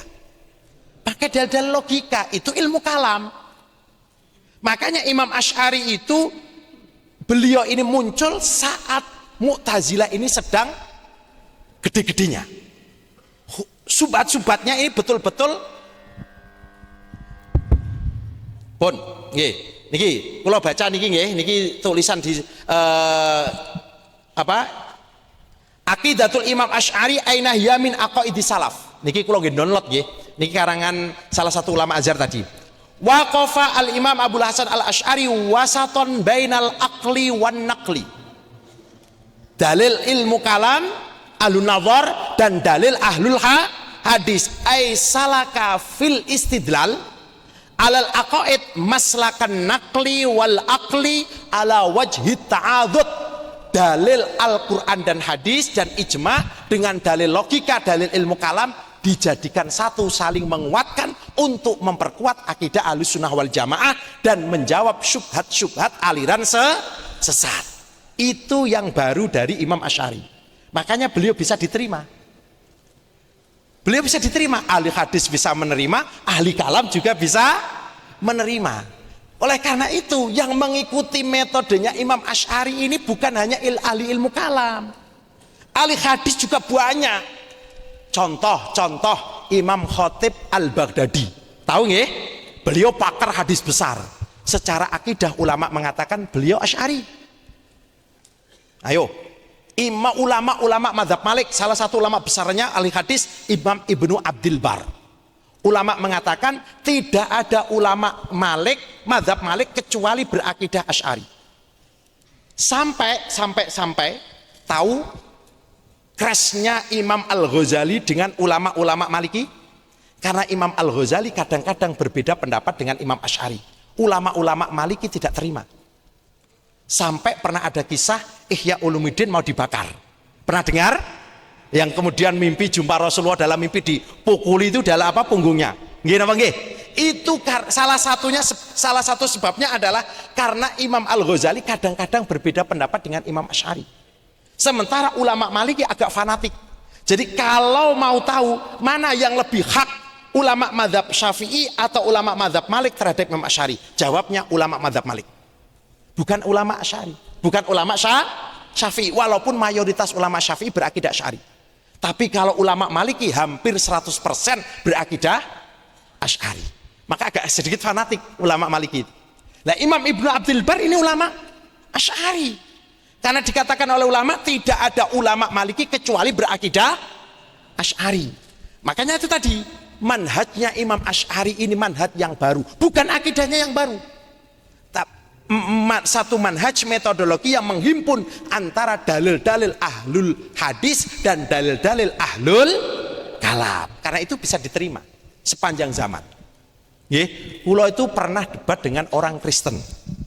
Ya walaupun mboten pakar-pakar banget nggih, wong kula mboten ahli kristologi. Kula itu debat tentang sifat ketuhanan. Betul. Saya nggak ada pengalaman belajar tentang kristologi, ada pengalaman. Cuman saya ingin yang saya pelajari dalam kitab-kitab ilmu kalam, misalkan tentang sifat wahdaniyah, tentang sifat mukhalafatul hawadis, coba saya terapkan ketika dekat di Facebook itu sama orang Kristen. Loh, orang Kristennya juga nggak bisa jawab kok. Kan sama-sama dalil logika kan. Kita ingin menyampaikan Islam kepada orang-orang yang tidak percaya Quran dan hadis. Itu pakai apa kira-kira? Pakai Quran, hadis? Ya nggak percaya. Oh, kamu nggak percaya, dosa, kafir kamu. Wong qala wa ta'ala begini. Wong sama orang nggak percaya Allah, nggak percaya Rasulullah, kok didalili pakai Quran, hadis, ya pakai dalil logika, dalil-dalil akliyah, dalil-dalilnya ahli nazar, dalil-dalilnya ahli ilmu kalam, mestinya begitu. Karena itu manhajnya Imam Asy'ari sampai sekarang masih digunakan, dipelajari. Karena memang betul-betul wasatiyah betul ini, menghimpun antara manhajnya ahlul hadis dan manhajnya ahlul kalam. Oke. Kemudian yang berikutnya ahlul kalam minal asy'ariyah wal athariyah. Apakah asy'ariyah ada yang ahlul kalam dan ada ahlul hadis? Jawabnya ya. Walaupun saya belum pernah melihat dalam kitab secara khusus, tapi saya pernah membaca ungkapan salah satu ulama Azhar yang mengatakan ulama asy'ariyah itu ada yang ahli kalam, ada yang ahli hadis. Ya contohnya tadi Imam Nawawi, beliau ahli hadis, akidahnya asy'ariyah. Al-Imam Al-Hafidh Amirul Mukminin fil Hadis Ibnu Hajar Al-Asqalani, beliau asy'ariyah dan beliau ahli hadis. Imam Khatib Al-Baghdadi, bukan Khatib Asy-Syirbini, Al-Khatib Al-Baghdadi, beliau asy'ariyah. Imam Ibnu Abdul Bar, beliau asy'ariyah, dan masih banyak lagi. Artinya apa? Asy'ariyah sendiri ada yang memilih manhaj ahli hadis, ada yang memilih manhaj ahli kalam. Cenderung kepada ahli kalam, seperti Imam Sanusi ini banyak menulis kitab ilmu, kitab ahli kalam. Imam Ibnu Hajar, Imam Nawawi tidak banyak menulis tentang ilmu kalam, tapi beliau lebih banyak menguatkan akidah melalui manhajnya ahli hadis. Ini salah satu contoh. Bahkan Athariyah, pengikutnya Imam Ahmad bin Hambal, dalam kitabnya Muhammad bin Ibrahim Ibnul Wazir Al-Yamani, juga ada yang ahli kalam, juga ada yang ahli nazar. Athariyah, pengikut Imam Ahmad bin Hambal, ada yang ahlul hadis, ada juga yang ahlul kalam. Karena ahlul hadis dan ahlul kalam hanya beda dalam manhajul istidlal, bukan akidahnya yang diperbedakan, manhajnya saja yang berbeda. Oke. Yang berikutnya ini Atba'ul Imam Al-Asy'ari. Ini menunjukkan bahwa pengikut Imam Asy'ari ini bukan hanya ahli fikih saja. Falamma kathura tawalifuhu, ketika karangannya ini semakin banyak wang tufi'a biqaulihi wa dhahara li ahli hadits wal fiqhi dzabbuhu anis sunan waddin ta'allaqa bi kutubi ahlus sunnah. Maknanya manhaj Imam Asy'ari ini diterima ahli fikih, juga diterima ahli hadis. Oke, yang berikutnya al hadis min ba'dil Imam Al Asy'ari. Ahli hadis setelah Imam Al Asy'ari. Ini bisa dilihat yang saya blok merah itu, ini ucapan Al Imam Abdul Qahir Al Baghdadi. Beliau penulis kitab Al Farqu Bainal Firaq, atau penulis juga kitab Usuluddin. Beliau mengatakan li'anna jami'a ahlil hadis wa kullaman lam yatamazal, dan orang yang tidak mu'tazilah min ahli ra'yi ala madhabihi. Maknanya ahlul hadis dan ahlul ra'yi banyak yang mengikuti madhabnya Imam Asy'ari. Sekali lagi, Imam Asy'ari tidak memiliki akidah baru. Akidahnya sama dengan akidah salaf. Akidahnya sama dengan akidahnya Imam Madhab 4. Yang baru hanya metodologi yang menghimpun, yang jamek antara manhaj ahli hadis dan manhaj ahli kalam. Oke, Al-Imam Al-Asy'ari imamu ahlil hadis. Ini perkataan Imam Ibnu Asakir. Juga dikatakan oleh Imam Al-Qushairi, Abdul Karim Al-Qushairi, yang punya kitab Ar-Risalah Al-Qushairiyah. Dikatakan oleh Imam Ibnu Asakir, Al-Hafidz Ibnu Asakir, ittafaqa ashabul hadis. Ashabul hadis, ahli hadis sepakat anna Abul Hasan Ali bin Ismail Al-Asy'ari radhiyallahu anhu kana imaman min a'immati ashabil hadis. Imam Asy'ari adalah imam ahli hadis. Wa madhabuhu madhabu ashabil hadis. Madhabnya sama dengan madhabnya ashabil hadis, tidak bertentangan. Karena beliau memang menghimpun manhajnya ahli hadis, juga menghimpun manhajnya ahli kalam. Oke. An-nas yahtajuna ila ilmil kalam. Kalau dulu ulama salaf banyak mayoritas menghindari ilmu kalam, kecuali hanya beberapa ulama saja. Maka kata Imam Haromen yang ditakrir disetujui oleh Imam An-Nawawi ini dalam kitab Raudhatut Thalibin. Kitab Raudhatut Thalibin, beliau mengatakan begini, yang saya blok merah itu, fa'ammal yauma, adapun hari ini, waqad tharat al bid'ah ini betul-betul sudah menyebar kemana-mana, sudah sudah banyak diyakini banyak orang. Fala sabila ila tarkiha, ini kan tentang ilmu kalam, maka tidak ada jalan lagi kecuali tidak boleh meninggalkan membahas tentang bid'ah. Wala buddha min idadi mayut abi ilal maslakal haq wa tujalu bi asyubah fasara al istighal, ini fasara al istighal bi adillatil uqul, ilmu kalam, maka belajar sibuk dengan ilmu kalam fardhu kifayatin, ya fardhu ya khobarnya soro, fardhu kifayatin. Walaupun masa salaf tidak banyak ulama yang mempelajari ilmu kalam, kan amal ilmu al musamma ilmal kalam falaisa bi fardhi ainin walam yakun as-sahabatu yastaghiluna bihi. Qala al-imam walau baqiya an-nasu ala ma kanu alaihi fi sifatil Islam, andai orang saat ini sama seperti ulama-ulama dulu, lama aujabna atasyahul bihi, maka tidak perlu belajar ilmu kalam. Jadi belajar ilmu kalam itu seperti obat. Saat tidak diperlukan, tidak perlu belajar ilmu kalam. Tapi kalau sudah diperlukan, fardhu kifayah hukumnya belajar ilmu kalam. Sekali lagi, ilmu kalam itu manhaj, bukan akidah, manhaj saja. Jadi andai saat ini sama seperti masa sahabat, tidak perlu kita belajar ilmu kalam. Tapi karena bid'ah sudah menyebar, wajib kita menghilangkan bid'ah tersebut dengan mempelajari ilmu kalam. Sekali lagi, ilmu kalam seperti vaksin corona. Ketika diperlukan kita perlu vaksin, sama seperti obat. Ketika diperlukan kita minum obat batuk. Kalau nggak batuk ya nggak usah minum obat, malah tambah batuk nanti. Oh begitu. Terus berikutnya Al-Imam An-Nawawi la yungkiru ilmal kalam.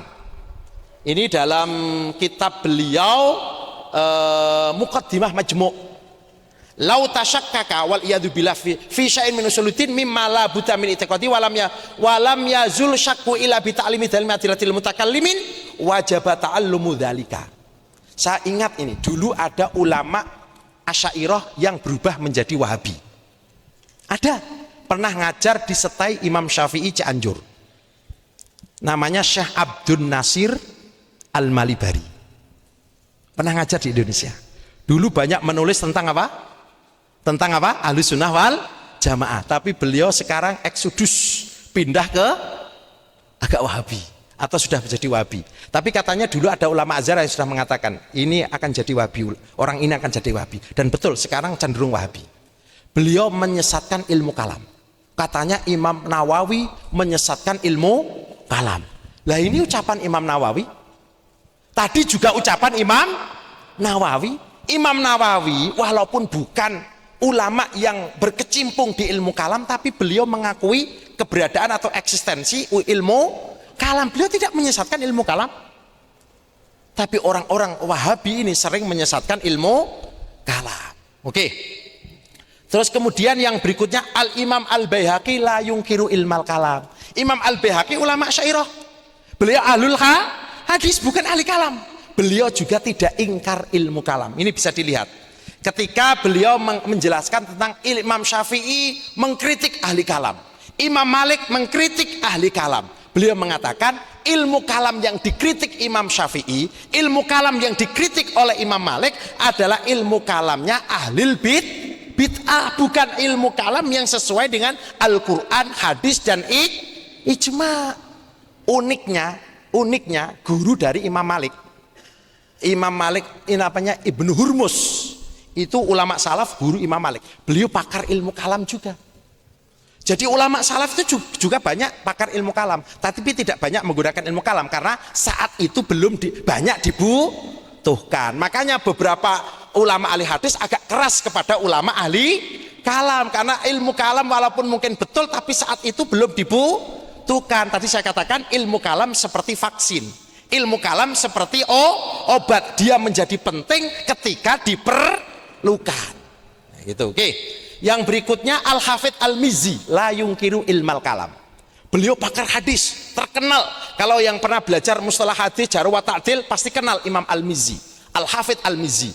Beliau pun tidak ingkar dengan ilmu kalam ini. Kana yuqarriru tariqatas salaf fis sunnah wa ya'dhidu dzalika bimabahis nadhariyatin wa qawaid kalamiyah. Itu siapa? Imam Al-Mizzi. Dikatakan oleh Imam Adz-Dzahabi dalam Tadhkiratul Huffaz. Oke, Al-Bukhari la yungkiru ilmal kalam. Kenapa? Ini Imam Al-Bukhari yang saya blok merah itu, wa amal masail al-kalamiyah, dalam masalah-masalah ilmu kalam, Imam Al-Bukhari fa aktsaruha minal karabisi. Banyak mengambil dari Imam Husain Al-Karabisi, wabni kullab wa nahwihima. Artinya Imam Al-Bukhari pun tidak ingkar ilmu kalam. Imam Al-Bukhari itu sebelum menjadi pakar ilmu hadis, itu beliau juga ahli kalam. Beliau ahli kalam, terus kemudian keluar dari Bukhara menjadi pakar ahli hadis. Ketika pulang agak sedikit berbeda, loh kok sekarang jadi ahli hadis. Akhirnya beberapa ulama Bukhara ini hasad kepada Imam Al-Bukhari, dicari-cari alasan, fatwa apa, ucapan apa dia yang salah, dijadikan alasan untuk mengusir Imam Al-Bukhari. Imam Al-Bukhari itu pernah diusir 2 kali loh. Loh betul, pernah dia usir 2 kali. Yang pertama dari tanah kelahirannya sendiri Al-Bukhara, yang kedua ketika di Naisabur. Kalau nggak kira di Naisabur, ketika fitnah lafzi bil Qur'ani makhluk. Itu crash dengan gurunya Imam Az-Zuhli. Ketika Imam Al-Bukhari datang, wah dilulukan, wah hebat, seperti tadilah mungkinlah tola al-badru alaina, mungkin begitu. Tapi itu sudah diwanti-wanti, jangan bertanya tentang ucapan lafzi bil Qur'an makhluk. Karena saat itu sedang crash antara Imam Ahmad dengan Husain Al-Karabisi. Az-Zuhli pro Imam Ahmad. Jangan ada yang bertanya ya Imam siapa? Al-Bukhari nanti jadi fitnah. Loh, ada yang ngeyel, tetap tanya sama Imam Al-Bukhari, apa pendapat Syekh tentang ucapan lafzi bil Qur'ani makhluk. Geger sampai habis muridnya Imam Al-Bukhari, tinggal 2, dan akhirnya Imam Bukhari pergi keluar. Pernah 2 kali. Jadi orang baik itu ya kadang-kadang ya begitu. Termasuk yang pernah diusir lagi itu Imam Ibnu Hibban, pernah diusir itu. Nah, masalah akidah, pernah diusir, Al-Bukhari pernah diusir, Imam Ibnu Hibban pun pernah diusir. Kalian nanti diusir atau tidak? Nggak tahu. Artinya begini, kalau misalkan ada kiai diusir itu jangan terus kemudian dicap buruk. Biasa gitu ya. Biasa. Wong Imam Bukhari pernah diusir, Ibnu Hibban pernah diusir. Bahkan kalau jenengan mau tahu ulama-ulama yang mendapatkan perilaku buruk dari kaumnya, baca kitab Al-Yawaqit wal Jawahir bab awal karangan Imam Abdullah Asy'arani. Dulu di pondok itu saya paling suka baca kitab beliau. Itu ada tentang ulama-ulama yang dulu diusir. Bahkan Imam Tobari, pernah tahu Imam Tobari? Mufassir, muhaddis, mu'arrikh. Beliau itu pernah crash dengan pengikut Imam Ahmad bin Hambal. Beliau pernah mengatakan Ahmad bin Hambal laisa bifaqihin. Coba bayangkan. Ahmad bin Hambal laisa bifaqihin. Akwal-akwalnya dalam fikih la tu'tabar, tidak dimuktabar. Akhirnya ulama siapa? Hanabilah marah. Rumahnya dilempari batu. Loh betul itu. Rumahnya dilempari batu sampai nggak berani keluar. Loh tapi Imam Tobari berani lagi nulis kitab Ikhtilafatul Fuqaha. Dia tidak memasukkan Imam Ahmad bin Hambal. Loh, Imam Syafi'i, Imam Malik, Imam Abu Hanifah yang ditibar. Malah bikin marah. Ketika beliau wafat pun tidak banyak orang yang mendatangi takziah jenazahnya. Imam At-Tabari. Loh begitu ulama-ulama dulu begitu. Belum lagi Imam Qadhi Iyad yang nulis kitab Asy-Syifa, sampai dikatakan mana-mana rumah yang ada kitab Asy-Syifa, insya Allah penghuni rumah tidak akan mendapatkan keburukan. Oh itu Ustaz, nanti nanti beli kitab Asy-Syifa semua itu. Loh itu betul itu. Kitab Asy-Syifa bita'rifi hukukil mustofa karangan Qadhi Iyad itu buat jimat. Wong di mobilnya saya itu ada kitab Syifa kok buat jimat itu.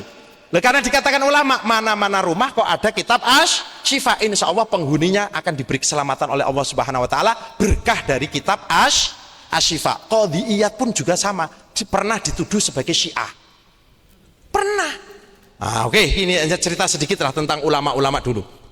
Oke, sekarang ini agak yang mendekati akhir ini, agak-agak akhir. Mahalul ittifaq wal ikhtilaf baina ahli sunnah. Ini firqah an-najiyah, fahum al-asy'ariyah was salaf minal muhaddisin wa ahli sunnah wal jamaah wa madhhabum khalin min bid'ah haula. Artinya apa? Asy'ariyah, muhaddisin itu sama-sama ahli sunnah wal jamaah, termasuk al-firqah an-najiyah. Terus kemudian lagi ini perkataan Imam Tajuddin As-Subki bahwa ahli sunnah ini ada 3 kelompok. Yang pertama al-ula yang sablok merah tengah itu ahlul hadis wa mu'tamadu mabadi'ihim al-adillah as-sam'iyah. Dia secara istidlalnya hanya mencukupkan diri dengan Quran, hadis dan ijma. Sementara yang kedua ahlun nazar al-aqli was sina'ah al-fikriyah, yakni al-asy'ariyah dan Hanafiyah. Hanafiyah ini Maturidiyah. Karena begini ya, cerita sedikit tentang Maturidi. Akidah Imam Abu Hanifah, akidah Imam Abu Yusuf, akidah Imam Muhammad bin Hasan Asy-Syaibani itu ditulis oleh Imam At-Tahawi menjadi kitab Akidah At-Tahawiyah. Pernah dengar nggih? Akidah At-Tahawiyah itu ditulis untuk menjelaskan akidah Imam Abu Hanifah, Abu Yusuf dan Muhammad bin Hasan Asy-Syaibani. Tapi kenapa lebih populer Maturidi daripada Imam Tahawi? Karena Imam Al-Maturidi menjelaskan akidah Abu Hanifah dan murid-muridnya dan juga menjawab syubhat-syubhat aliran sesat menggunakan kaidah-kaidah akidahnya Imam Abu Hanifah, sehingga akidah Hanafiyah dinisbatkan kepada Imam Maturidi. Karena itu pengikut Maturidiyah mayoritas ulama Hanafiyah. Itu sedikit cerita tentang apa? Tentang Maturidiyah. Kemudian yang ketiga ahlul wijdan wal kasfi, sufiyah ini. Ini yang sudah usul-usul itulah kalau dalam thariqah atau dalam tasawuf itu. Kemudian yang berikutnya yang terakhir mahalul ittifaq wal ikhtilaf baina ahli sunnah. Ini tentang bahwa al-firqah ats-tsalitsah wa sab'un fa ya ahlussunnah wal jamaah min fariqai ra'yi wal hadis. Ahlussunnah itu adalah ahlul ra'yi, ahlul kalam tadi maksudnya, wal hadis maksudnya adalah ahlul hadis. Nah, walaisa bainahum fi mahtalafu fi minha tadlilun wala tafsikun, dan khilaf antara sesama ahlussunnah tidak sampai kepada tafsik atau tabdi, membid'ahkan atau mengeluarkan daripada ahlussunnah wal jamaah. Tentang takwil, takwil itu ijtihadi, termasuk furu'ul akidah. Takwil ada kaidah-kaidah takwil, ada kaidah-kaidah takwil. Selama takwil itu betul, berarti itu takwil yang sahih. Tapi apabila takwil itu dianggap bait, maka itu takwil yang fasid. Oke. Antara tafwid dan takwil sebenarnya ini hanya masalah khilaf furu'. Karena ini hanya masalah tanzih. Yang menjadi usul adalah tanzih dan tidak tanzih. Yaitu tatsim atau tasbih. Kalau sudah tasbih, tatsim versus tanzih, itu sudah usul akidah. Tapi kalau hanya masalah masalah takwil saja, masalah tafwid atau takwil, sebenarnya itu masalah furu'ul akidah. Yang usul adalah tanzih versus tasbih dan tatsim. Itu yang usul. Yang kalau masalah tafwid atau takwil itu furu' saja. Ikut tafwid atau ikut takwil, monggo lah. Itu hanya masalah furu'. Dan itu ada nanti dalam nukilan tadi sebenarnya ada, tapi tidak saya baca. Nah, dalam kaidah takwil itu ada takwil, itu ada kaidah raddul mutasyabihat ilal muhkamat. Yang mutasyabihat karena sifat khobariyah, sifat kan ada dua kan, sifat khobariyah dan sifat akliyah. Kaidah Ahlussunnah wal Jamaah adalah raddul mutasyabihat ilal muhkamat. Misalkan istawa ditakwil dengan istaqarra, maka itu akan menjadi raddul mutasyabihat ilal mutasyabihat, maka takwil istaqarra dianggap takwil yang fasid. Oke? Jadi, sekarang yang ditafwid atau yang takwil apa? Yang ditafwid adalah lafadz istawa ketika dinisbahkan kepada Allah. Contohnya begini, saya nggak pakai istawa ya, pakai yadua saja. Pakai lafadz yadua fauqa aydihim. Yadun maknanya maklum tidak? Maklum, yadun maknanya tangan. Oke. Tapi kalau yadua maklum atau tidak? Waduh, nggak tahu itu. Berarti yang ditafwid atau ditakwil hakikatnya adalah yad yang diidhofahkan pada lafadz Allah. Kalau hanya yad saja maklum maknanya dalam lughah. Maklum maknanya fil lughah. Tapi ketika yad diidhofahkan kepada Allah, apa yang dikehendaki yad? Wallahu a'lam. Di sini ada manhaj maslak tafwid dan maslak takwil. Jadi yang ditafwid yang ditakwil itu adalah makna yad yang dinisbahkan kepada Allah, makna istawa yang dinisbahkan pada Allah, bukan istawanya saja. Kalau istawanya kan buka kamus, ya kan? Kamus Mu'jam Wasit ada banyak kan, begitu kan? Nah, yang ditafwid atau takwil adalah istawa atau yad yang diidhofakan pada Allah. Karena itu dalam kaidah takwil itu mesti satu, takwil itu harus ada dalam bahasa Arab. Nomor dua, takwil itu harus memperhatikan sabik dan lahik atau bahasa lainnya siyakul kalam. Yad Allah itu bisa bermakna kudrat atau nikmat tergantung dari siyakul kalam. Oke, jadi kalau yad dinisbahkan pada Allah maknanya tidak maklum. Tapi kalau yad dua fauqa aydihim makna siyakul kalamnya siapapun tahu. Oke, paham? Jadi makna zahir dari kalam itu yad dua fauqa aydihim maklum siapapun tahu. Tapi makna yad yang diidhofahkan pada Allah, wallahu alam, kita tidak tahu. Di sini ada manhaj tafwid dan manhaj takwil. Ini yang pertama nggih. Yang kedua tentang debat panjang itu sebenarnya nggih, kalau dibahas itu sebenarnya bukan kula sing pengen debat niku. Soalnya kula isin, kula orang luar negara. Karena dulu pernah debat yang pertama itu sampai ada ungkapan, kenapa kalau debat mesti harus dari luar negara? Kan kula ya isin dikonoke nggih, kula agak malu juga. Tapi ada kawan saya bilang gini, kalau ada TKI kerja di sini, kalian nggak malu. Tapi kenapa dalam masalah ilmu kok kita malu? Akhirnya diam. Kan begitu. Jadi akhirnya nggih kula terpaksa lah bismillah li ihqaqil haq wa ibtalil batil, kan begitu. Saya lihat dari hak tujuan saya, nggak ada niat apapun. Karena kaidah-kaidah debat ikhtilaf itu saya pelajari betul. Jangan sampai ketika saya debat ingin mempermalukan orang. Karena dusta pun saya tidak setuju dengan Wahabi. Tapi saya melakukan fitnah kepada Pak Wahabi, saya akan ditanya oleh Allah. Itu kaidah saya dan itu saya pegang erat-erat. Tidak boleh dusta kepada kelompok yang walaupun saya tidak setuju. Oke. Masalah istawa ditakwil dengan qa'adah atau jalasa, sama nggih? Qa'adah jalasa kan muradif, kawan. Itu sebenarnya pernah dikatakan oleh Imam Az-Zahabi. dalam kitab Al-Arsh. Makanya saya nggak berani mengatakan kafir. Jadi apakah kafir? Saya jawab tidak. Tapi bukan berarti sahih, kan gitu kan? Itu hanya takwil yang fasid, takwil yang rusak, tapi tidak sampai kafir, kecuali meyakini duduknya seperti duduk manusia, sama seperti menisbahkan makan kepada Allah. Apa ini? Oh bukan ya? Oh ngoten. Menisbahkan makan sama Allah. Kalau Imam Ahmad mengatakan mangkola inna waha fi makan au fi makan fa kafir, kan begitu. Tapi ulama mengatakan begini, dalam kitab apa itu? Imam Khattab As-Subki, Ithaful Kainat. Saya punya kitabnya gitu. Beliau mengatakan begini, siapa yang meyakini Allah bertempat seperti makhluk yang bertempat, dia kafir. Siapa yang meyakini Allah bertempat tapi tidak seperti makhluk yang bertempat, dia ahli bid'ah. Sama enggak? Menisbahkan makan kepada Allah dengan menisbahkan julus kepada Allah. Itu yang saya maksudkan. Jadi waktu saya menjawab itu karena saya sudah melihat makalah-makalah ulama, saya hati-hati banget itu. Jadi saya mengatakan tidak kafir bukan berarti itu takwil yang sahih, jangan salah paham.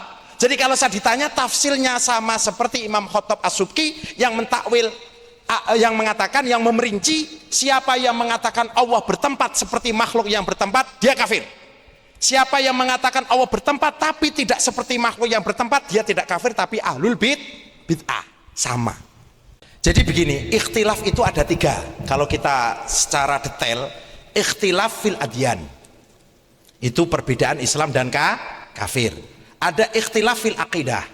Ikhtilaf fil aqidah tadi dibagi 3, ada usul, ada furu'. Yang usul ada usuluddin, ada usul sunnah wal jamaah. Ada ikhtilaf fil fiqih, furu' fikiyah. Itu ikhtilafnya madzhab 4 dan lain-lain lah itu. Yang kita bincangkan adalah ikhtilaf dalam akidah. Nah, contoh ikhtilaf dalam akidah yang usuluddin, yaitu contohnya adalah mereka yang keluar dari Islam, bisa Yahudi, Nasrani, itu sama. Mereka bertentangan dengan usuluddin. Gak bisa kita katakan Nasrani atau Yahudi sebagai orang Islam karena mereka bertentangan dengan usuluddin. Atau misalkan sebagian dari firqah Syiah. Tadi kan saya katakan Syiah itu ada yang kafir, ada yang masih apa? Masih Islam. Yang masih Islam ada yang akrab ila sunnah seperti apa? Syiah Zaidiyah, kan begitu kan? Nah, Syiah yang sampai kafir yang meyakini Ali sebagai Tuhan. Yang meyakini Ali, malaikat Jibril keliru menyampaikan wahyu nubuah mestinya diberikan kepada Ali, keliru diberikan kepada Nabi Muhammad. Lah Syiah yang seperti ini kafir. Karena melanggar usuluddin, bukan hanya usul ahlussunnah wal jamaah. Bisa dipaham? Nah, yang usuluddin, yang usul ahlussunnah wal jamaah yaitu tadi, yang sataf tariku umati ala salatin wasab'in. Semuanya masih Islam. Tapi ini panjang juga. Ini sataf tariku umat itu umatul dakwah atau umatul ijabah, itu khilaf lagi itu. Ya, yang jelas mereka masih Islam. Mereka masih Islam. Tapi mereka bukan ahli sunnah wal jamaah karena mereka melanggar usul madhab ahli sunnah wal jamaah seperti mayoritas Syiah, seperti Hasyawiyah, seperti Karomiyah, seperti Mu'tazilah dan lain-lain. Masih banyak lagi. Di era Imam Asy'ari saja itu sudah sekitar ada 7 atau 8 kelompok besar yang bukan ahli sunnah wal jamaah. Nah mereka ini seperti Syiah, Wahabi itu agak ada persamaan dengan Karomiyah, ada persamaan dengan Hasyawiyah. Nah, itu bermakna mereka dianggap satu kelompok. Dianggap satu kelompok. Nah, mereka melanggar usul ahli sunnah wal jamaah. Jadi kalau hanya masalah tidak percaya tafwid, tidak percaya takwil itu tidak khilaf usuluddin. Tapi mereka yang tidak mau tafwid, tidak mau takwil, biasanya jatuh tasbih, jatuh tatsim. Lah kalau sudah jatuh tasbih tatsim, ini usul. Bisa usul ahli sunnah wal jamaah, bisa usuluddin. Tapi insya Allah masih usul ahli sunnah wal jamaah lah. Seperti mujassimah kan dibagi jadi 2 kan. Ada yang masih Islam, ada yang sampai keluar dari Islam. Ya sama, kurang lebihnya begitu.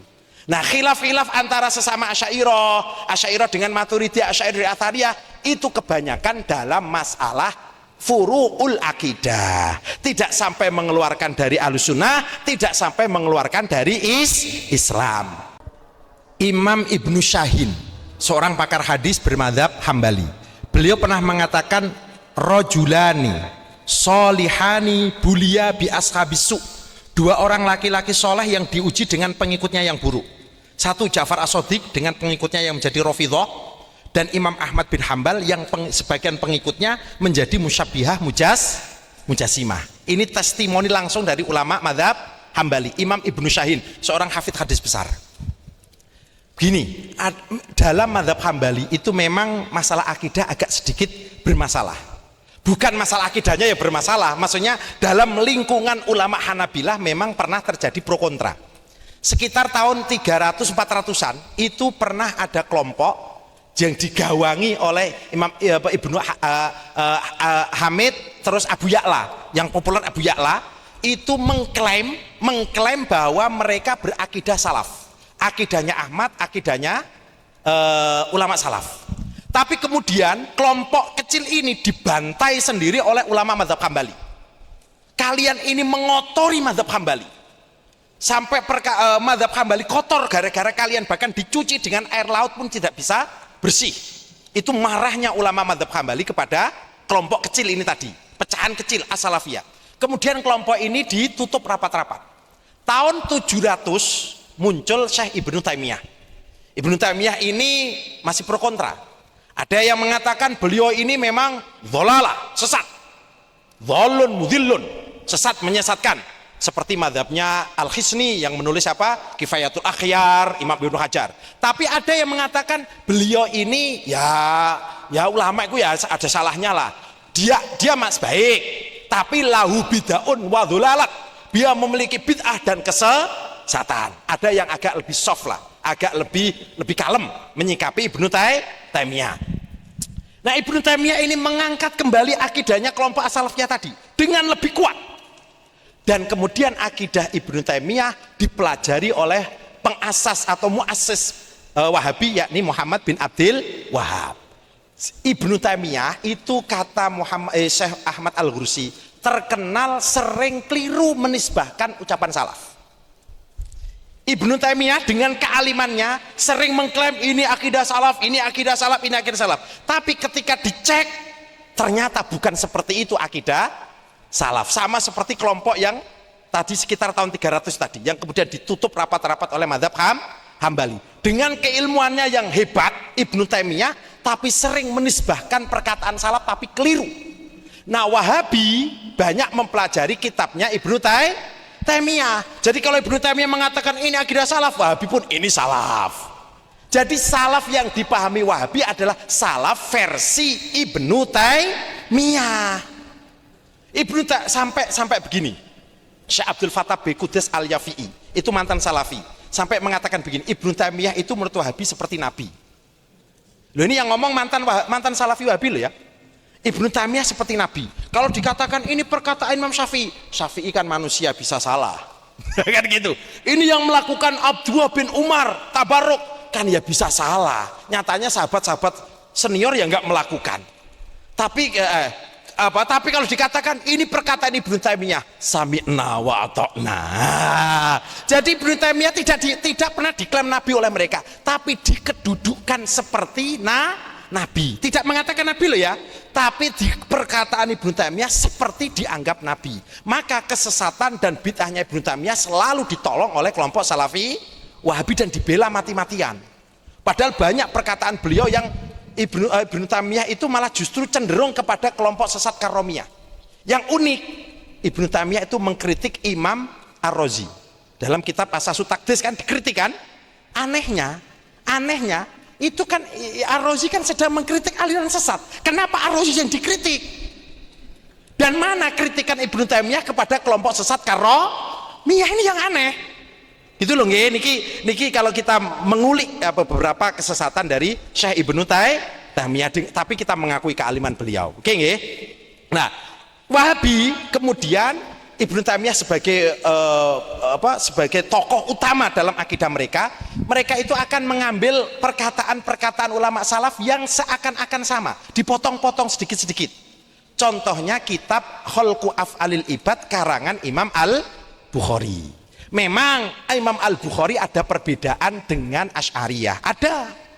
termasuk kalamu bisautin atau tidak kan berbeda. Tapi nggak masalah, sekali lagi itu khilaf dalam furu'ul akidah, walaupun sempat panas, dan bukan hanya masalah apa itu, masalah kitabnya Al-Bukhari, kitabnya Ibnu Khuzaimah juga dipakai oleh mereka yang kebetulan sama. Oke, yang tadi masalah ucapan Imam Al-Bukhari yang ikrar fi apa tadi, man za'ama, bagaimana? Alama khilafi ma yukirri itu pernah dijawab oleh ulama-ulama kita. Maksudnya fitrah ulama kita adalah tanzih, ya kan? Fitrah ulama kita adalah tanzih. Dalam hati kita tidak pernah menyamakan Allah seperti makhluk. Dan apabila ada orang yang meyakini istiwa Allah tapi tidak sesuai dengan tanzih dalam fitrah manusia, maka itu sesat, menyesatkan. Kalau mau tahu jawaban seperti ini, bisa dibuka kitab Al-Qaulut Tamam bi Isbati Tafwid Madhaban li Salaf, bagian yang terakhir agak belakang, ketika mu'alifnya itu menjawab kritikan ulama Wahabi yang mengkritik kitab beliau. Kan kitab Al-Qaulut Tamam kan dikritik sama Wahabi. Nah di belakang itu ada jawaban beliau, sama seperti yang jenengan tanyakan. Maksudnya itu adalah apabila tidak sesuai dengan fitrah ulama kita yang tanzih, maka itu sesat, menyesatkan. Itu maksudnya seperti itu. Jadi sekali lagi, kitab-kitab seperti Khalqu Af'al Ibad dan kitab-kitab salaf yang lain itu hanya sebagian saja yang dipakai ketika seakan-akan cocok dengan mereka. Tapi akidah utama mereka adalah tetap Ibnu Taimiyah. Itu yang bisa saya sampaikan. Kemudian yang kedua tentang apa tadi? Asy-Syaibani. Oh gini nggih. Imam Al-Bukhari nggih, ngeten. Khalqu Af'al Ibad karangan Imam Al-Bukhari. Nggih. Ketika Imam Al-Mizzi membaca kitab Khalqu Af'al Ibad, beliau pernah dikritik ulama Asy'ariyah. Sampai kemudian di framing oleh Wahabi. Ini lihat, Al-Mizzi yang membaca kitab Khalqu Af'al Ibad pun dikritik oleh Asy'ariyah, menunjukkan Asy'ariyah ini beda akidah dengan Imam Al-Bukhari. Gini, jadi dulu ini sekedar cerita ya, Imam Al-Mizzi ketika diangkat menjadi Grand Syekh, guru di Darul Hadis, itu banyak ulama Asy'ariyah yang tidak setuju. Loh ini kan murid Ibnu Taimiyah, kok bisa jadi guru di Darul Hadis, padahal syaratnya pakar hadis. Yes, dia pakar hadis, tapi kan dia bukan Asy'ari. Apa buktinya? Sampai ketika pelantikan banyak ulama yang tidak berangkat. Ketika ada ulama datang kepada Imam Taqiyuddin As-Subki, Syekh, pecat aja Al-Mizzi. Al-Mizzi dipecat, dia ulama hebat, kenapa dipecat? Dibantah oleh Taqiyuddin. Maka ketika Al-Mizzi, memang dicurigai beliau tidak Asy'ariyah, maka ketika beliau membaca kitab Khalqu Af'al Ibad, ulama Asy'ariyah marah. Ini pasti kami yang dituju itu nanti. Ya, karena kami dituduh Jahmiyah, karena saat itu Asy'ariyah difitnah sebagai kelompok Jahmiyah, gitu loh. Lah Al-Mizzi itu dikira bukan Asy'ari. Sehingga ketika membaca kitab Khalqu Af'al Ibad karangan Imam Al-Bukhari, ini pasti nanti yang dimaksud Jahmiyah adalah kami. Nah begitu. Oke, kalau tadi ada kritikan kepada siapa? Imam Muhammad bin Asy-Syaibani. Memang ada kritik, misalnya begini, sama seperti tadi Al-Karobisi. Al-Karobisi dituduh bukan Ahlussunnah wal Jamaah, Ibnu Kullab dituduh bukan Ahlussunnah wal Jamaah. Sama, dalam masalah itu juga sama. Tuduhan kepada Muhammad bin Asy-Syaibani juga sama. Itu hanya tuduhan-tuduhan saja, bukan semestinya. Jangan dikira Imam Al-Bukhari dan Imam Abu Hanifah ini cocok. Tidak. Imam Al-Bukhari ini tidak cocok dengan Imam Abu Hanifah. Sampai dalam kitab Al-Bukhari ketika menyebut Abu Hanifah itu tidak menyebut qala Abu Hanifah, tapi qala ba'dun nas. Abu Hanifah itu qala ba'dun nas. Sampai ulama-ulama Hanafiyah nggak rela kan, nggak terima kan. Akhirnya menulis kitab dengan judul qala ba'dun nas. Itu membela Imam Abu Hanifah dari kritikan siapa? Imam Al-Bukhari. Kenapa Imam Al-Bukhari kok mengkritik Abu Hanifah? Karena beliau beliau punya kawan ini sering mengkritik, memfitnah Imam Abu Hanifah. Jadi Imam Al-Bukhari agak terpengaruh. Ada yang mengatakan Imam Al-Bukhari tidak cocok dengan Imam Abu Hanifah karena dulu perseteruan ketika beliau pulang ke Bukhara yang beliau fitnah. Ada yang mengatakan demikian. Jadi sekali tadi kan sudah dikatakan khilaf kritikan ulama zaman dulu itu jangan hitam putih, tapi kita lihat kronologinya. Bahkan ketika Imam Ahmad mengkritik Imam Husain Al-Karobisi, Imam Ahmad mengatakan begini, mangkola bil Qur'ani makhluk fawab mubtadi atau apa kan, terus mangkola lafzi bil Qur'ani ghairu makhluk fawab jahmi dan seterusnya. Apa Imam Husain Al-Karobisi jahmiyah? Kan ya tidak. Nah, Imam Ahmad bin Hambal mengatakan demikian itu sebenarnya karena apa? Kan gini, beliau itu saat itu selesai dari selamat dari kekejaman Mu'tazilah. Beliau kan pernah dihajar habis-habisan kan, di penjara bertahun-tahun kan. Nah, karena beliau khawatir nanti orang-orang awam akan mengatakan Quran makhluk, maka beliau mensesatkan orang yang mengatakan lafzi bil Qur'ani makhluk. Sampai Husain Al-Karobisi ini anak aneh ya, ngucap lafzi bil Qur'ani makhluk salah, lafzi bil Qur'ani ghairu makhluk salah, ini maksudnya apa? Sampai Husain Al-Karobisi pun bingung dengan Imam Ahmad. Jadi Imam Ahmad karena saking hati-hatinya sampai mengkritik Husain Al-Karobisi, walaupun Husain Al-Karobisi kata Adzabi beliau yang hak dalam masalah ini. Jadi sekali lagi jangan hitam putih. Nggih cekap.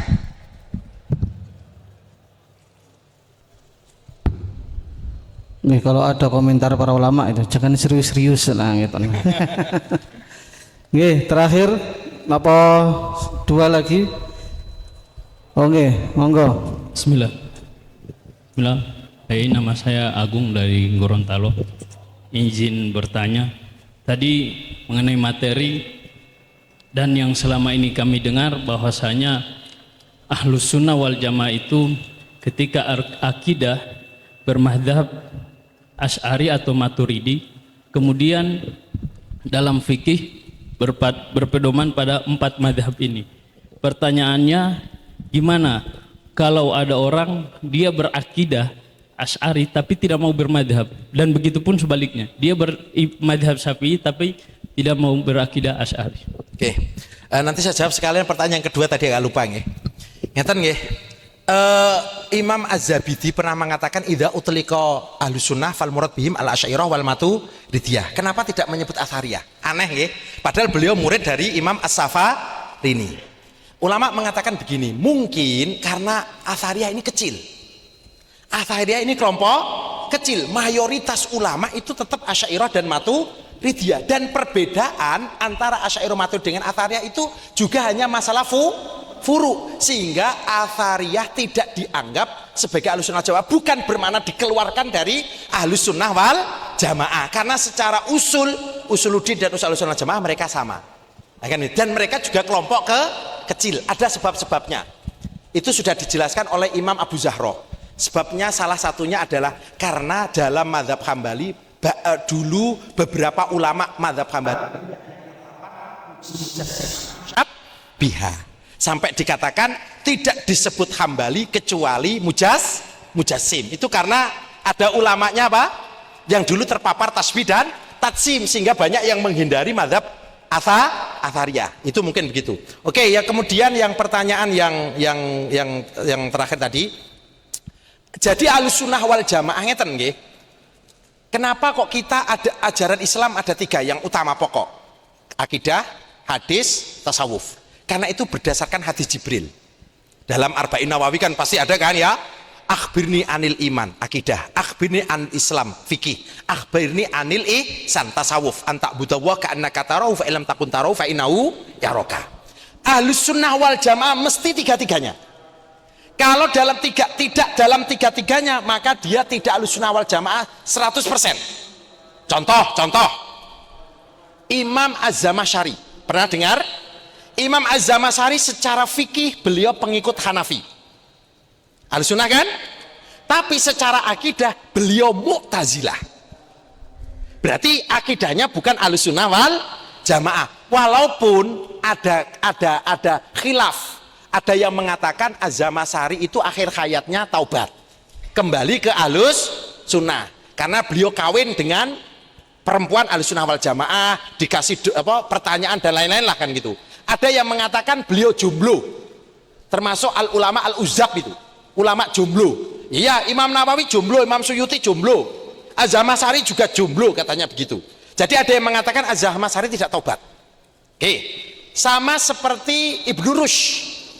Ibnu Rushd ada yang secara fikih beliau pengikut Maliki, tapi secara akidah ada yang mengatakan beliau termasuk falasifah, filsafat, kaum filsuf, bukan murni Ahlussunnah wal Jamaah. Jadi Ahlussunnah wal Jamaah tiga-tiganya. Tapi misalkan tadi seperti Imam Adz-Dzahabi. Imam Adz-Dzahabi secara fikih Syafi'i, tapi secara akidah bukan Asy'ari, beliau Atsari. Secara akidah cenderung kepada Imam Ahmad bin Hanbal. Karena itu walaupun beliau pakar di bidang hadis, beliau tidak pernah menjabat sebagai Grand Syekh atau Syekh di Darul Hadis, karena beliau bukan Asy'ari. Karena yang mewakafkan Darul Hadis ini mensyaratkan siapapun yang mengajar di Darul Hadis akidahnya mesti Asy'ariyah. Dan kita tahu dalam fikih-fikih kita syaratul wakif karena sis syari, syarat yang diterapkan disyaratkan oleh pewakaf hukumnya sama seperti Quran dan hadis, haram dilanggar, kan begitu kan? Dan wakif Darul Hadis itu mensyaratkan yang mengajar mesti berakidah Asy'ari. Nah sementara Adz-Dzahabi walaupun pakar hadis tapi akidahnya Atsari, bukan Asy'ariyah, akidahnya Ahmad bin Hanbal. Jadi sekali lagi untuk jadi Ahlussunnah wal Jamaah mesti tiga-tiganya, akidahnya Ahlussunnah, fikihnya Ahlussunnah, apalagi tasawufnya Ahlussunnah. Cuman Ahlussunnah dalam fikih yang 4 mazhab itu untuk mutaakhirin. Tapi mutaqaddimin ulama salaf mazhab bukan hanya 4. Ada mazhabnya Sufyan Ats-Tsauri, mazhabnya Sufyan bin Uyainah, mereka Ahlussunnah wal Jamaah juga. Nah, yang disepakati mazhab fikih itu 4. Tapi sebenarnya masih ada 2 yang mukhtalafih. 1, mazhab Zaidiyah yang banyak ada di Yaman. Itu ada yang mengatakan muktabar, ada yang mengatakan tidak. Mbah Hasyim Asy'ari itu diantara yang mengatakan mazhab fikih Zaidiyah ditolak. Tapi sekali lagi ini khilafiyah. Khilafiyah, ada yang menerima, ada yang menolak. Yang kedua Zahiriyah, mazhabnya Daud Adz-Dzahiri yang kemudian dilanjutkan oleh Ibnu Hazm. Ada yang menerima mazhab Zahiriyah, salah satunya adalah Syekh Abdul Wahab Asy'arani. Beliau dalam kitab Al-Mizan Al-Kubra mengatakan Thariqu Dzahiriyah ilal jannah, bermakna Imam Abdul Wahab Asy'arani mengakui kewujudan muktabarnya mazhab Dzahiriyah, tapi mayoritas ulama menolak mazhab Dzahiriyah bukan mazhab yang muktabar. Jadi yang disepakati cuma 4, Syafi'i, Hanafi, Maliki dan Hambali. Paham nggih? Nggih, cukup nggih.